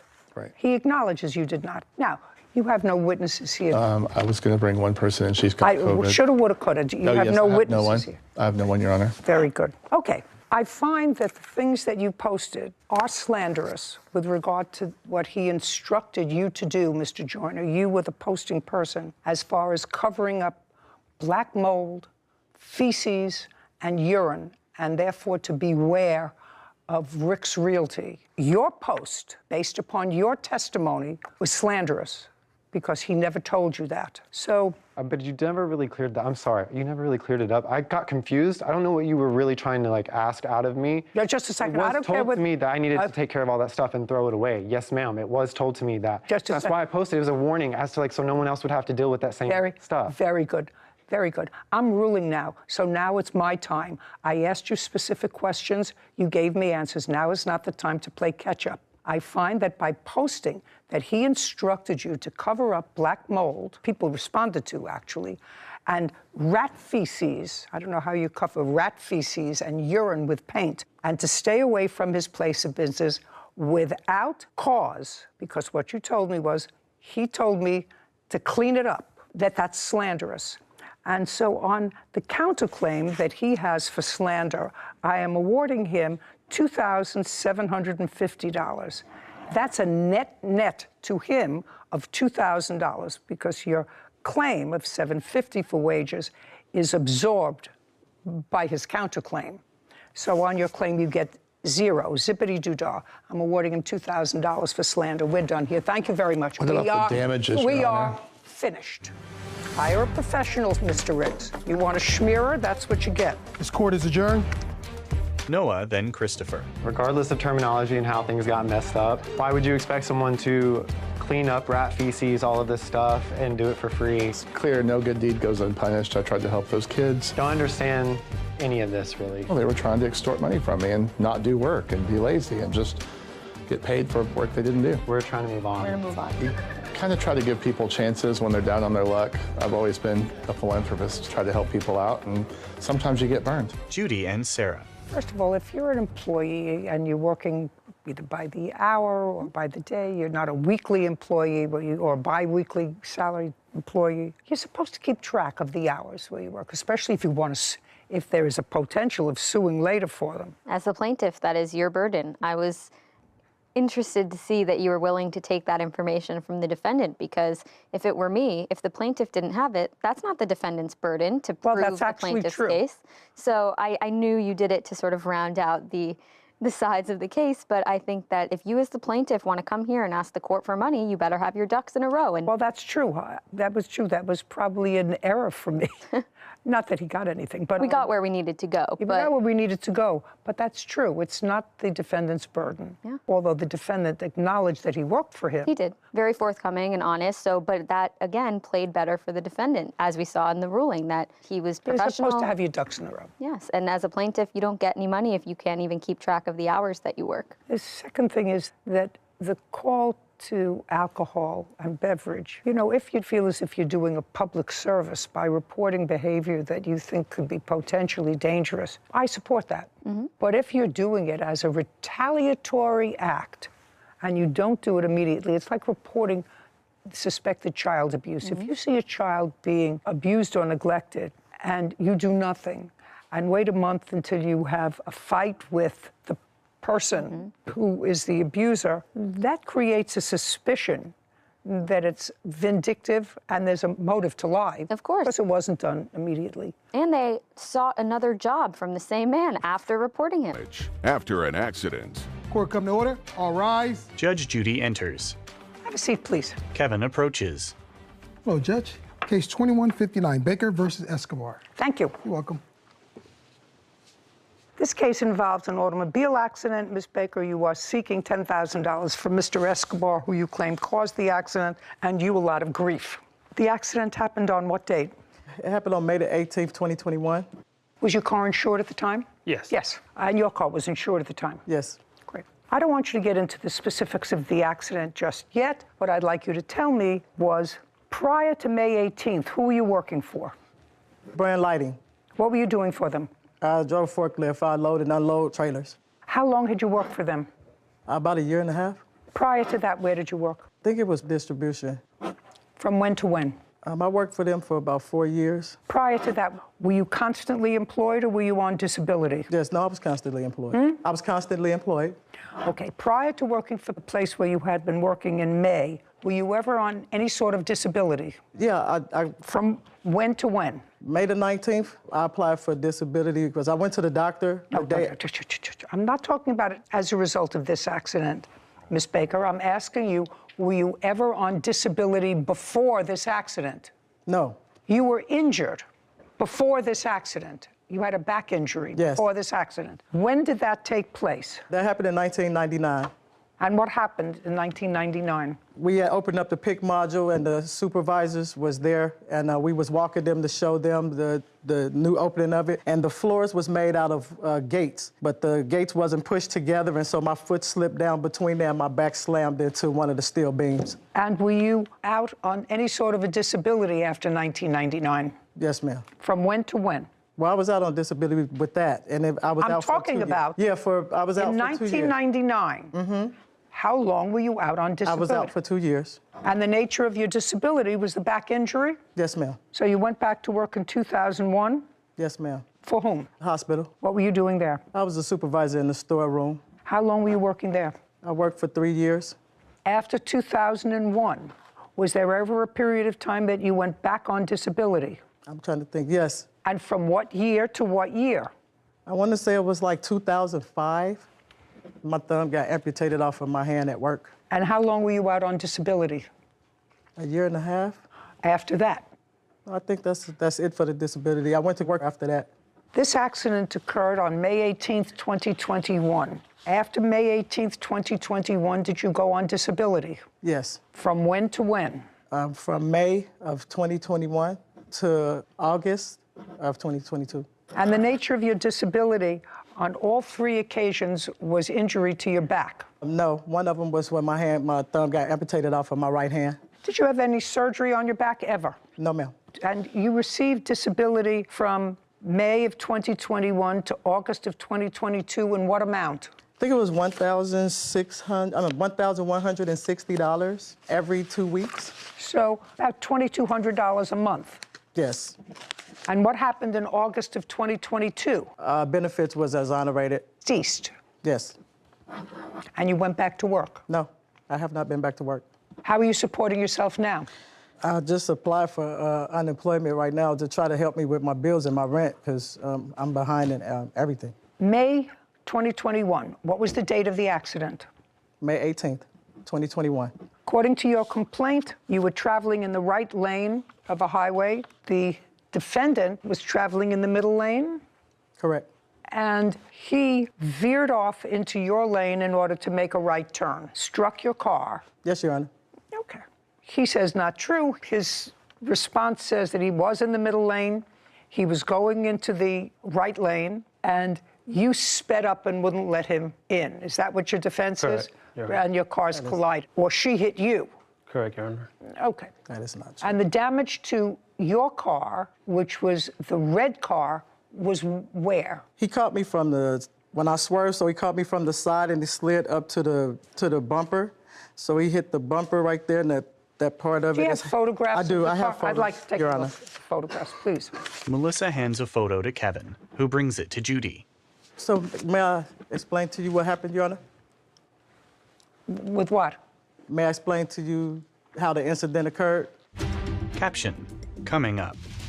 When did you get these estimates? Oh, I just went to go get those estimates yesterday. I talked to them on the phone before then. No, I don't care whether you talk to them on the phone. These estimates say you just got them within the last couple of days. Yeah, no, well, this accident happened a year ago. A courthouse. The Judy Justice logo appears. In the courtroom, Melissa and Jesus. Melissa Baker claims fellow motorist Jesus Escobar damaged her vehicle while changing lanes. Well, this was your car. Yes, that's my car. And this is the passenger front panel. When he hit me, the bumper was hanging, and so then I had to pull it off because it was dragging the ground. I couldn't drive my car like that, so I ended up pulling the whole thing off. And so that's how come you see that damage on the other side of the car, too. You have pictures of your car, sir? Yes. I'd like to see them. Jesus produces photos, then hands them to Kevin, who brings them to Judy. She reviews images of damage to the passenger side of a vehicle. Anybody have a police report? I have a over-the-counter report because once No. I just asked if anybody has a police report of this accident. I'd like to take a look at it. Melissa hands a document to Kevin, who brings it to Judy. She reviews it. Where did you get this from? I went to the police department the next day and did an over-the-counter report because he asked me not to call the police. Just a second.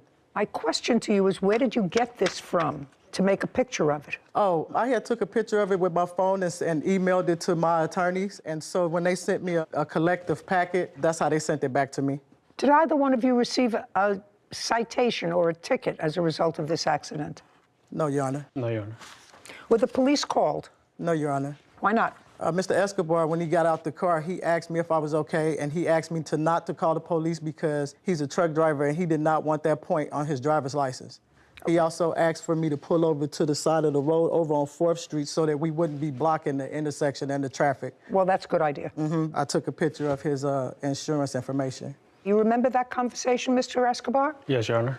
Okay. And so you said you would pay for the damage to her car? I offered. I was trying to be Just a second. You generous. said I'd... Yes. Well, that's a yes. That sounds reasonable. You said, I'll pay for the damage. Don't call the police. I don't want this to be on my license. I'll pay for the damage. Correct.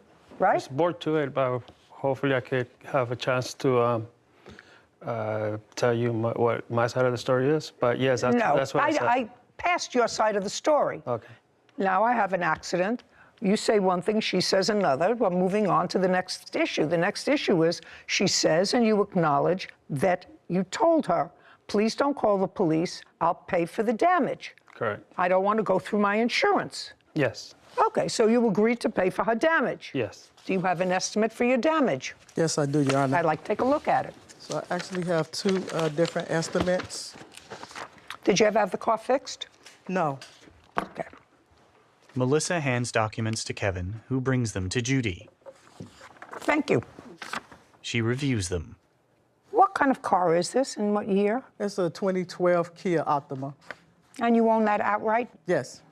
When did you get these estimates? Oh, I just went to go get those estimates yesterday. I talked to them on the phone before then. No, I don't care whether you talk to him on the phone. These estimates say you just got them within the last couple of days. Yeah, no, well, this accident happened a year ago. Yes. So I called some people to get some estimates, and they gave me some estimates over the phone. And so I called Mr. Escobar, and I told him what the estimates were. No, listen to me carefully.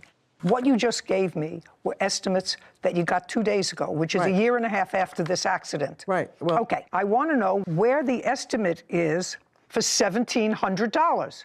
That's the estimate that you called him with the next day after the accident. No, yeah. The next day after the accident, you called him and said it cost me $1,700 to fix it. These say $4,600. Just show me the estimate for $1,700. These are from his. That's from his insurance company. Actually, when I called him to give him the estimates of the people that I talked to on the phone, he didn't respond to me. Listen to me carefully, madam. I'm reading from your complaint. I took my car in for an estimate. Yes. The next day, and I texted him the amount. He said that he did not have $1,700, and he asked if I could wait for a month. I needed to get my car fixed before then, and he suggested that we go through insurance after all. You took your car in, according to you. Yes. You got an estimate for $1,700. Okay, I didn't get it in right. Okay. Okay, that's... You got an estimate for $1,700. He said, I can't get you the money right away, so you went through insurance. Correct. Okay, so all of a sudden it doesn't grow into $4,600. Well, may I? Yeah. Okay, so the man gave me the estimate for the $1,700, but what he did inform me was that once No, you can't tell me what he informed you, madam. Well, basically, you can't, not basically. Can I tell you what these people? Can I tell you what these people said? You can't tell me what those people said either. Well, I was trying to explain to you why it went to $4,300, but it's not going to $4,300. The initial cost to fix your car was $1,700. You, as a matter of fact, accepted a check from his insurance company for $1,300. I asked my attorney if I was supposed to. I'm sorry. You accepted a check for his insurance company for $1,300. Then, according to you, they canceled the check. Okay? And I'll see the letter why they canceled the check. Okay. Okay. And when you accepted the check, you signed a general release, because the insurance company doesn't send a check unless you sign a general release for anything and everything surrounding the accident that took place on May 18th. That's what you sign. When you accept a check from an insurance company with regard to an accident, that's what you sign. I had no clue as to what it was. You know, Your Honor, I referred to my attorneys and asked them what I should do, and that's what they advised me to do. That's hearsay. Do you understand? That's hearsay. You can't tell me that. There is no attorney that would say, sign a release, and then we'll go on from there. I asked them if I was supposed to accept the check. You no longer have that attorney, correct? No. The attorney said goodbye. Now, after this accident, which happened on May 18th, when was the first time you saw a doctor? The very next day. Let me see. Here's all my doctor's notes. No, let me just see from the next day. Okay. Melissa hands documents to Kevin, who brings them to Judy. She reviews them. Says patient is disabled as a result of chronic back pain that affects her mobility and inability to perform work as required. Yes, ma'am. Right? And now you work for whom? Brand Lighting. This is also the report. Just a second. What do you do for Brand Lighting? Oh, I drive a stand-up reach machine, so I have to get on and off. And I also drive a forklift, sit-down forklift, where I have to climb up and down it to get on and off. I got it. Mr. Escobar, you agreed to pay the damage to the car, correct? Yes. Can I speak on that? I'd like to hear your excuse. Caption coming up. You did not present to me anything with a medical write-up that suggests at all that this accident caused you to lose anything.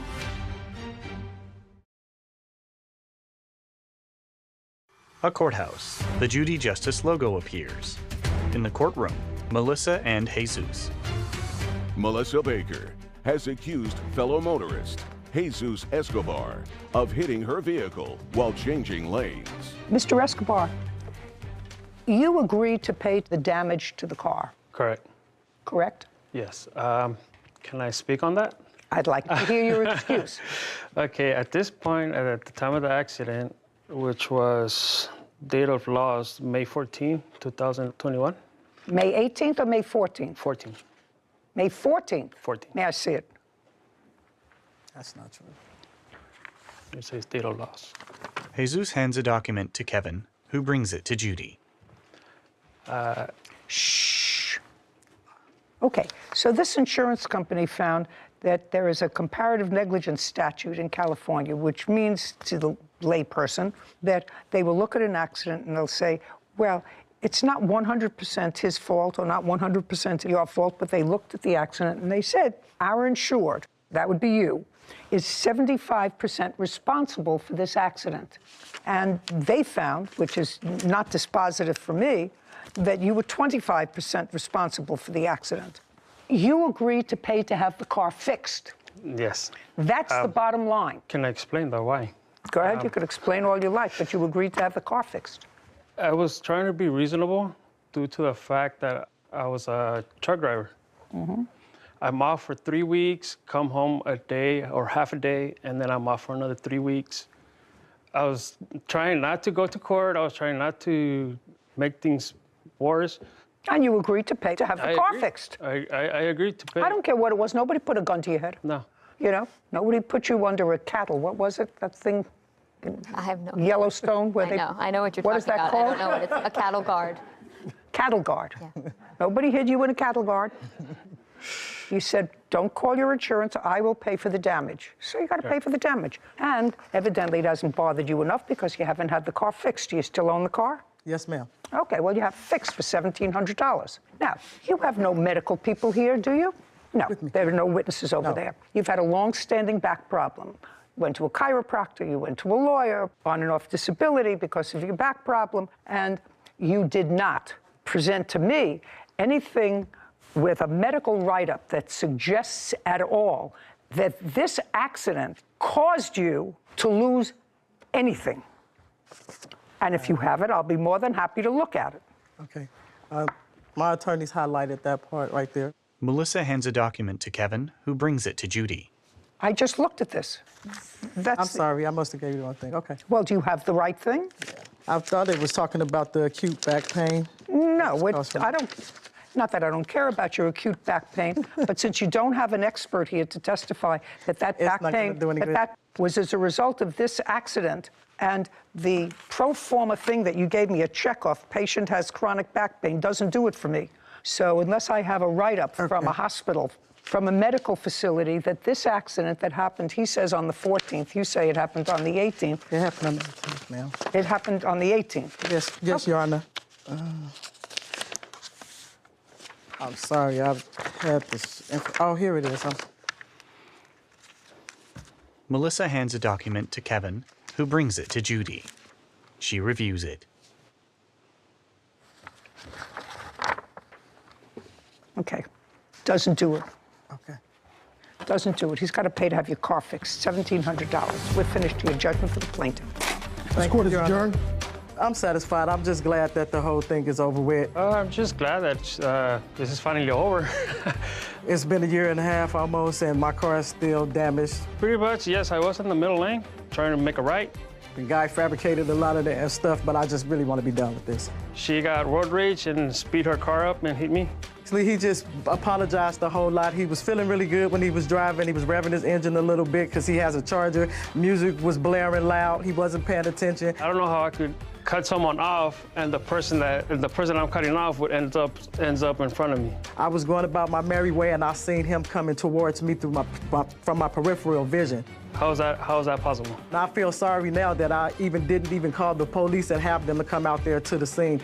I know it's a COVID time. People was having a hard time with, making their money and the jobs and stuff. When the guy asked me not to call the police, I wasn't giving him a hard time, but then look what he did. Accidents happen. Be careful out there. Sarah and Judy. I think this is a good lesson for people like the defendant who, for whatever reason, he was a truck driver and didn't want maybe the points on his license or even the hint of a car accident to be on his record if that's his business. However, I think it could have saved him from, number one, making a gratuitous promise to pay for the damages to her vehicle, which he might not have had to had a police officer come out and made a report, and maybe they would have found him less at fault than his own insurance company. And then he wouldn't have been so quick to offer to pay for the damages. Or Conversely, the plaintiff may not have mentioned anything about any back pain, and if today was the first time she was going to bring it up, I'm sure you wouldn't have offered her anything. Well, she didn't bring it up. She's had chronic back pain now for 22 years. Of course. Her allegation is that this accident exacerbated that back pain that she's had for 20 years. Then you have to come in with a medical team to talk about what the nature of her injury was before, how it was changed as a result of this accident. Without that, a pro forma note that says so-and-so has chronic back pain and she can't work is not a reason to award you $10,000 for personal injury. Yeah, I agree. Anyway, I just think it's a good lesson that... Fees. Court come to order. All rise. Judge Judy enters. Have a seat, please. Kevin approaches the bench. Case 2128, Hall versus Benedum. Thank you. You're welcome. Mr. Hall, you and the defendant are neighbors, Yes, ma'am. and your houses are right next to each other. Hers is on the corner, mine is Right next to her. Yes. Got it. What your complaint is that I see where those two, the truck and the vehicle behind it. The trailer, yes, ma'am. The trailer. The property to the left of that is your house. Yes, ma'am. And the property to the right of that is the defendant's house. Yes, ma'am. And it is your claim that the defendant, in writing, agreed to sell you that little piece of property that looks like it's been carved out of her property. Yes, ma'am. Because you had a narrow driveway, you wanted to park these two vehicles. Yes, ma'am. Based upon that agreement, you went ahead and did some work on that piece of property. Yes, ma'am. You put down gravel, you planted flowers, all to make it look as if that piece of property was part of your house. Not so much to make it look like it's part of my house so I can get in it, because the agreement was that there was 3 pine trees there prior to her telling me that I can buy the property. No. The 3 trees that are there had nothing to do with this except that they were taken down. And were they taken down and the removal of the trees was paid for by you or by her? By both of us. By both. Okay. So you asked to have the trees removed, and you both paid to have the trees removed. Okay. Not only did you cut the trees down, but you took that property and made it look like yours. You say that there was an agreement in writing for her to sell you that piece of property. So I'd like to see that agreement. Yes, ma'am. There's no agreement in writing. Don't say anything. The very top line. Just a second. Kevin hands a document to Judy, who reviews it. This is not a contract, sir, to sell land. I have a lot more. Shh. Not a contract to sell land. I see what she says to you. I am agreeing to sell you the property you are currently parked on for $1,000 plus costs. Let's get this in motion ASAP. And then she doesn't hear from you, and that's the 18th of May. And then she writes you again a little bit later, and she says her offer will expire at the end of today's business day, 5/19. And on 5/19, at 10 o'clock at night, you write to her, "Hey, Stacy, I've started working on things this morning. I have already been to the city of Akron, and once they are done and I get a surveyor and so on, I will keep you updated if that's okay. Last, everything is time sensitive, and I'm working as fast as I can to get the approvals. Just now seeing your texts." Right. Okay. So that's what you're relying on as a contract to purchase property. Well, the fact that she said that she would sell it to me, and I started all the motion like she said to do. I started all the motions, got the surveyor done, got the deeds done, I got everything done. All right. That was 5/19/2021. So show me what you did based on this and what you spent based on your belief that she had agreed to sell you the property and you had an agreement for sale, which is like a contract to sale of property. Most people know that when you sell a piece of property, you get a survey, you put it in the contract, you have a contract when the property is going to be transferred. That property would have to be surveyed because clearly you're carving a piece of property out of her property. I want to see what you did and what you spent, because if you spent money based on this, I may consider that as part of your lawsuit, because then it turned out she didn't want to sell you the property. By the way, I wouldn't sell them the property either. It makes your property look ridiculous. It does. We never agreed to sell the property. Okay. Did you write, I am agreeing to sell you the property you are currently parked on for $1,000 plus costs? Yes, I never agreed to sell the property until I told him he was no longer allowed to park there. It was never discussed. What is this? Depending on the stipulation that my mortgage company requires, which is an appraisal, they had to approve the selling of the property. All I'm interested in is this one line. The other ifs fall after that. It says, I'm agreeing to sell you the property you are currently parked on for $1,000 plus costs. Yes. Okay, so you did that. Yes. I want to see the things that you started to do right after May 19th. You said, I've already started working on things this morning. This is May 19th. I've already been to the city of Akron. Yes. This is a receipt showing the $800 from the surveyor. Okay, may I see that, please? There's that one. This is a receipt from the attorney where I had the deed paperwork done. I'm looking for a date on this, sir. I'm looking for dates on these things. Look at this one, too. Okay, June 15th. What is this? That's actually when I paid to have the 3 deeds made up. That's the $450 that I had to pay to the attorney for him to make the 3 deeds up. And everything Stacey had to do was sign them. And that was June 15th. That was not quite a month later.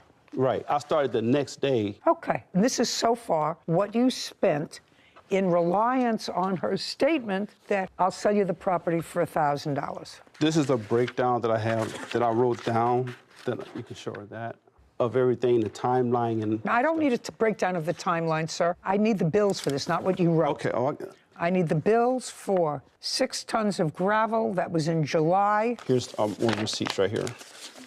There you go. Julian produces documents. Did he ever give you $1,000? He never paid me. Caption coming up. I'm a common sense person and a property owner. It was overreaching to think that you could buy a piece of that land for $1,000. Overreaching.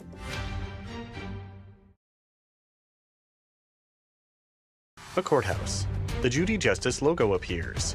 In the courtroom, Julian and Stacey. Julian Hall claims his neighbor, Stacey Benedum, owes for building costs and attorney fees. Stacey is countersuing, claiming Julian was illegally parking on her property.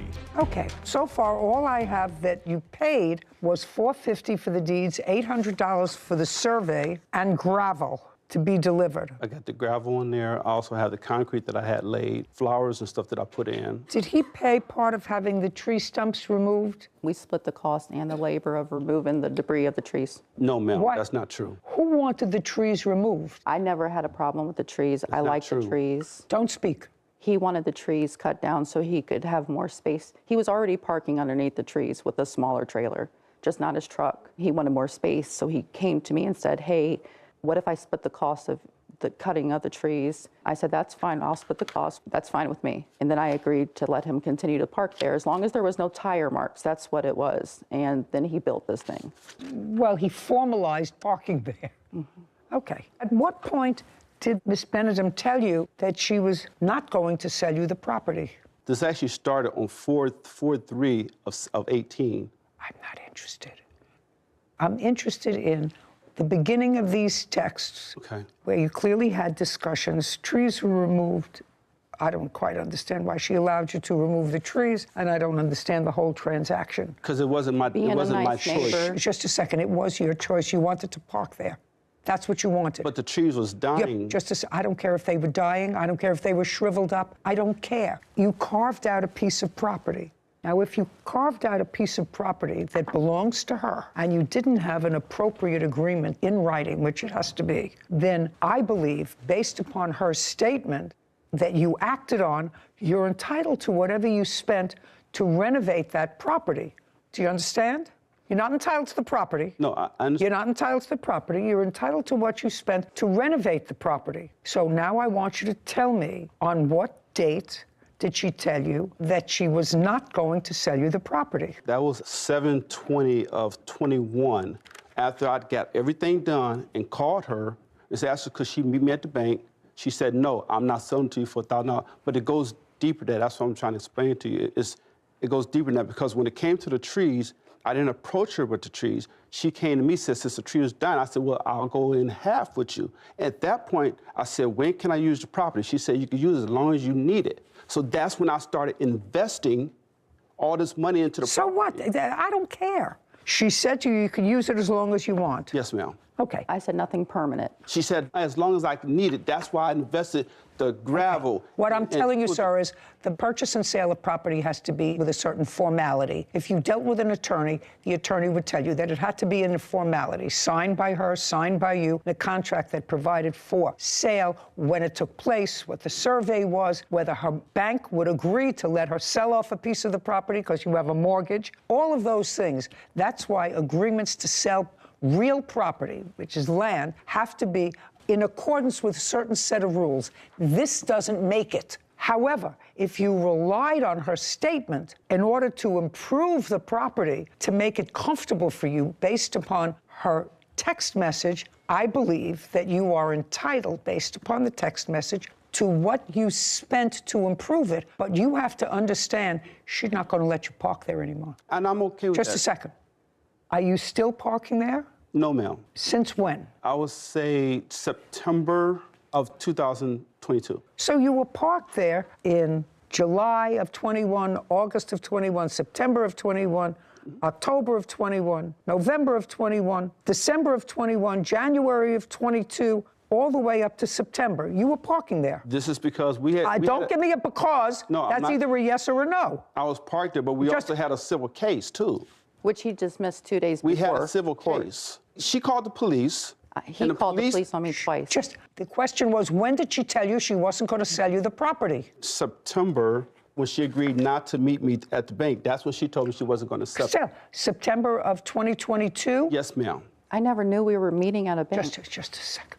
So I can do in better than that. September of 2022, she advised you. No, I'm sorry, it was August of 2021. Well, show me in August of 2021 that you told him you weren't selling him the property. Here's. Okay, I'll take both, Kevin. Julian and Stacy hand documents to Kevin. Thank you. He brings them to Judy, who reviews them. And this was after she agreed. Shh. Okay.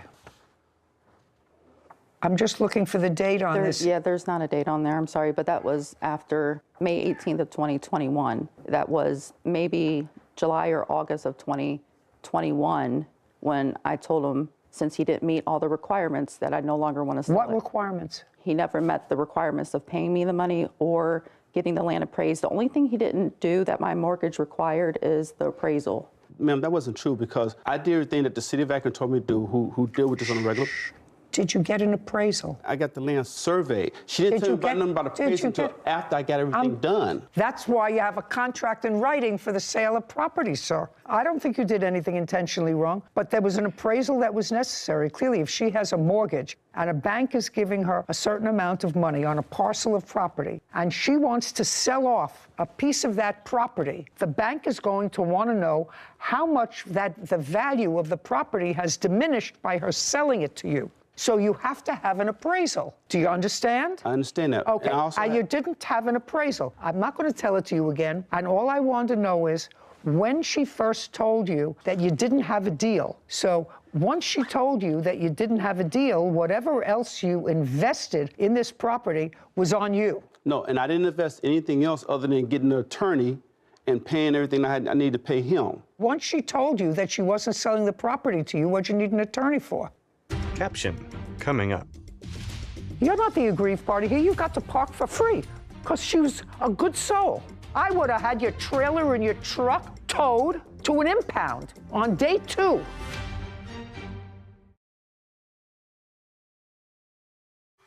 A courthouse. The Judy Justice logo appears. In the courtroom, Julian and Stacy. Julian Hall has accused his neighbor, Stacy Benedum, of breaking their agreement. Stacy claims there was never an agreement and is countersuing for parking fees. Once she told you that she wasn't selling the property to you, what'd you need an attorney for? Because I had already had an investment after she said she was going to sell it to me. Once the attorney got involved, he told me to dismiss the case. Then after that, like 3 days later, I moved off the property. Just a minute. So who brought a civil case? I did. When? Last year of 21. And what happened with that case? It was dismissed. What did you bring a case against her for? For breach of contract. It was dismissed because there was no contract. Your Honor, can I say something? What? He made all these improvements in 2018 before we ever discussed selling the property. You mean he put the gravel in? Yeah. Well, how could he put the gravel in over trees? The trees were cut down in 2018. Is that right, sir? Hey, That's correct. the trees yes, that were cut down in 2018, well before this. Yes. So you did use it. You used it for how many years? You used it 18, 19, 20, and 21. You used it. You used it. You had value from it. You had value from somebody else's property. You used her property for you to park on. You Yeah, can't. I wouldn't have done none of this if she would have told me no. Every move that I made, I asked her first. I got it in text message. I asked her, can I do this? Can I do this? She said, yeah, go ahead and do it. If she would have said no, I wouldn't have done none of it. I wouldn't have put a dime into the property. I'm not going back to 2018, sir. If you made these improvements in the property in 2018 or 2019, before there was any hint of a writing that she was going to sell you property. She had a verbal that I can park there as long as I wanted to. Okay, your case is dismissed, Mr. Hall. You don't have a case. You did park there until she told you not to park there anymore. And you had the benefit of parking there for at least 3 years. I got money invested that she told me You that had I the can do benefit it. of parking your things there for at least 3 years. Are they gone now? His truck and trailer are, but the gravel's still there, and we have to clean up, get rid of that stuff. It was a huge mistake, so you're going to have to take care of that yourself. Okay. And I would take care of that because that looks ridiculous. I will. That looks ridiculous. You have a counterclaim. Yes. For parking. Forget it. But listen, I told him he couldn't park there back in May of 2021. He continued to park there till... So you should have been more vigilant. My attorney didn't notify him till May of this year, of 2022, that if he continues to park there, we'll charge him $75 a day. And he continued to park there until the case was dismissed in August of 2022. So I'm only suing him for May of 2022 to August of 22. And did he move it? He did. Okay. You still living there? Yes. Do you talk to him? No. Had you talked to him previously? Yeah. We had a good relationship. I'm a common sense person and a property owner. It was overreaching to think that you could buy a piece of that land for $1,000. Overreaching. And if she had it appraised, and if it's something that you want, and she had, I guarantee you that that little piece of property would be appraised at a far higher cost than $1,000. Guaranteed. And I guarantee you that her bank would say, you can't let him buy that piece of property for $1,000. How much of a mortgage are you carrying? $76,000. Not going to let her sell off that piece of property. You had the benefit of that piece of property for several years. I have to tell you that I really think that it's much nicer to look at plain grass than it is to look at a trailer and a truck from her backyard. Your Honor, I wouldn't have done none of it if you would have said do it. Do you know what your attorney said to you? I can't help you. You don't have a contract. And Mr. Hall, that's what I'm telling you. I can't help you. You don't have a contract. And from what I know now, this all started in 2018 before there was any discussion of buying the property that you can prove to me. Because the thing that you gave me was in 2021. I have to tell you, you never had a problem because she was a good neighbor. If she let you park on her property, so if you think you're the one who's been aggrieved here, the truth of the matter is I don't think that you're the one who was aggrieved here. She let you park on her property. I have to tell you, I wouldn't have let that happen. I had a neighbor who had an easement. And I said, all I want from you when I bought the house was I want you to say that you will never try to claim this property by adverse possession and that you understand that it's my property. And then you can use it because it was a place that looked like it was part of his driveway. Mm-hmm. And he said, I'm not signing that. I said, if you don't sign it, I'm going to put a fence right in the middle of your front lawn, which is where my property line is. I don't hear from him. I said, you have 24 hours to sign the paper or I'm putting a fence right in the middle of your front lawn because that's my property and you have an easement. And he didn't sign it. He would have lived with the fence until today because it's still there. Now his children are living with the fence because he's gone. You're not the aggrieved party here. You got to park for free for 4 years. For free. Because she was a good soul. She's not a bad guy. She was a good soul. I would have had your trailer and your truck towed to an impound on day 2. She let you park there for 4 years. I wouldn't have been there. Goodbye, we're done. Thank you. This court is adjourned. Outside the courtroom, Julie and then Stacy. She knew what type of work I did, so she said as long as I needed it. It was just a tough lesson of being nice to the wrong person. It did look like it was part of my yard, so I get that part. I hope we can be cordial and just move on with our life. It is what it is. Sarah and Judy. This is a great example of the statute of frauds and why it exists. So all writings for the sale of land, real estate, have to be in writing and signed by both parties. I'm sure it was created for situations just like these. There's a lot of moving parts. There's mortgages, there's banks involved a lot of the times. There are easements, there are water rights, exactly. There are all kinds of things. Legally, they're some of the most complex documents that get drawn up. So it can't be a text message for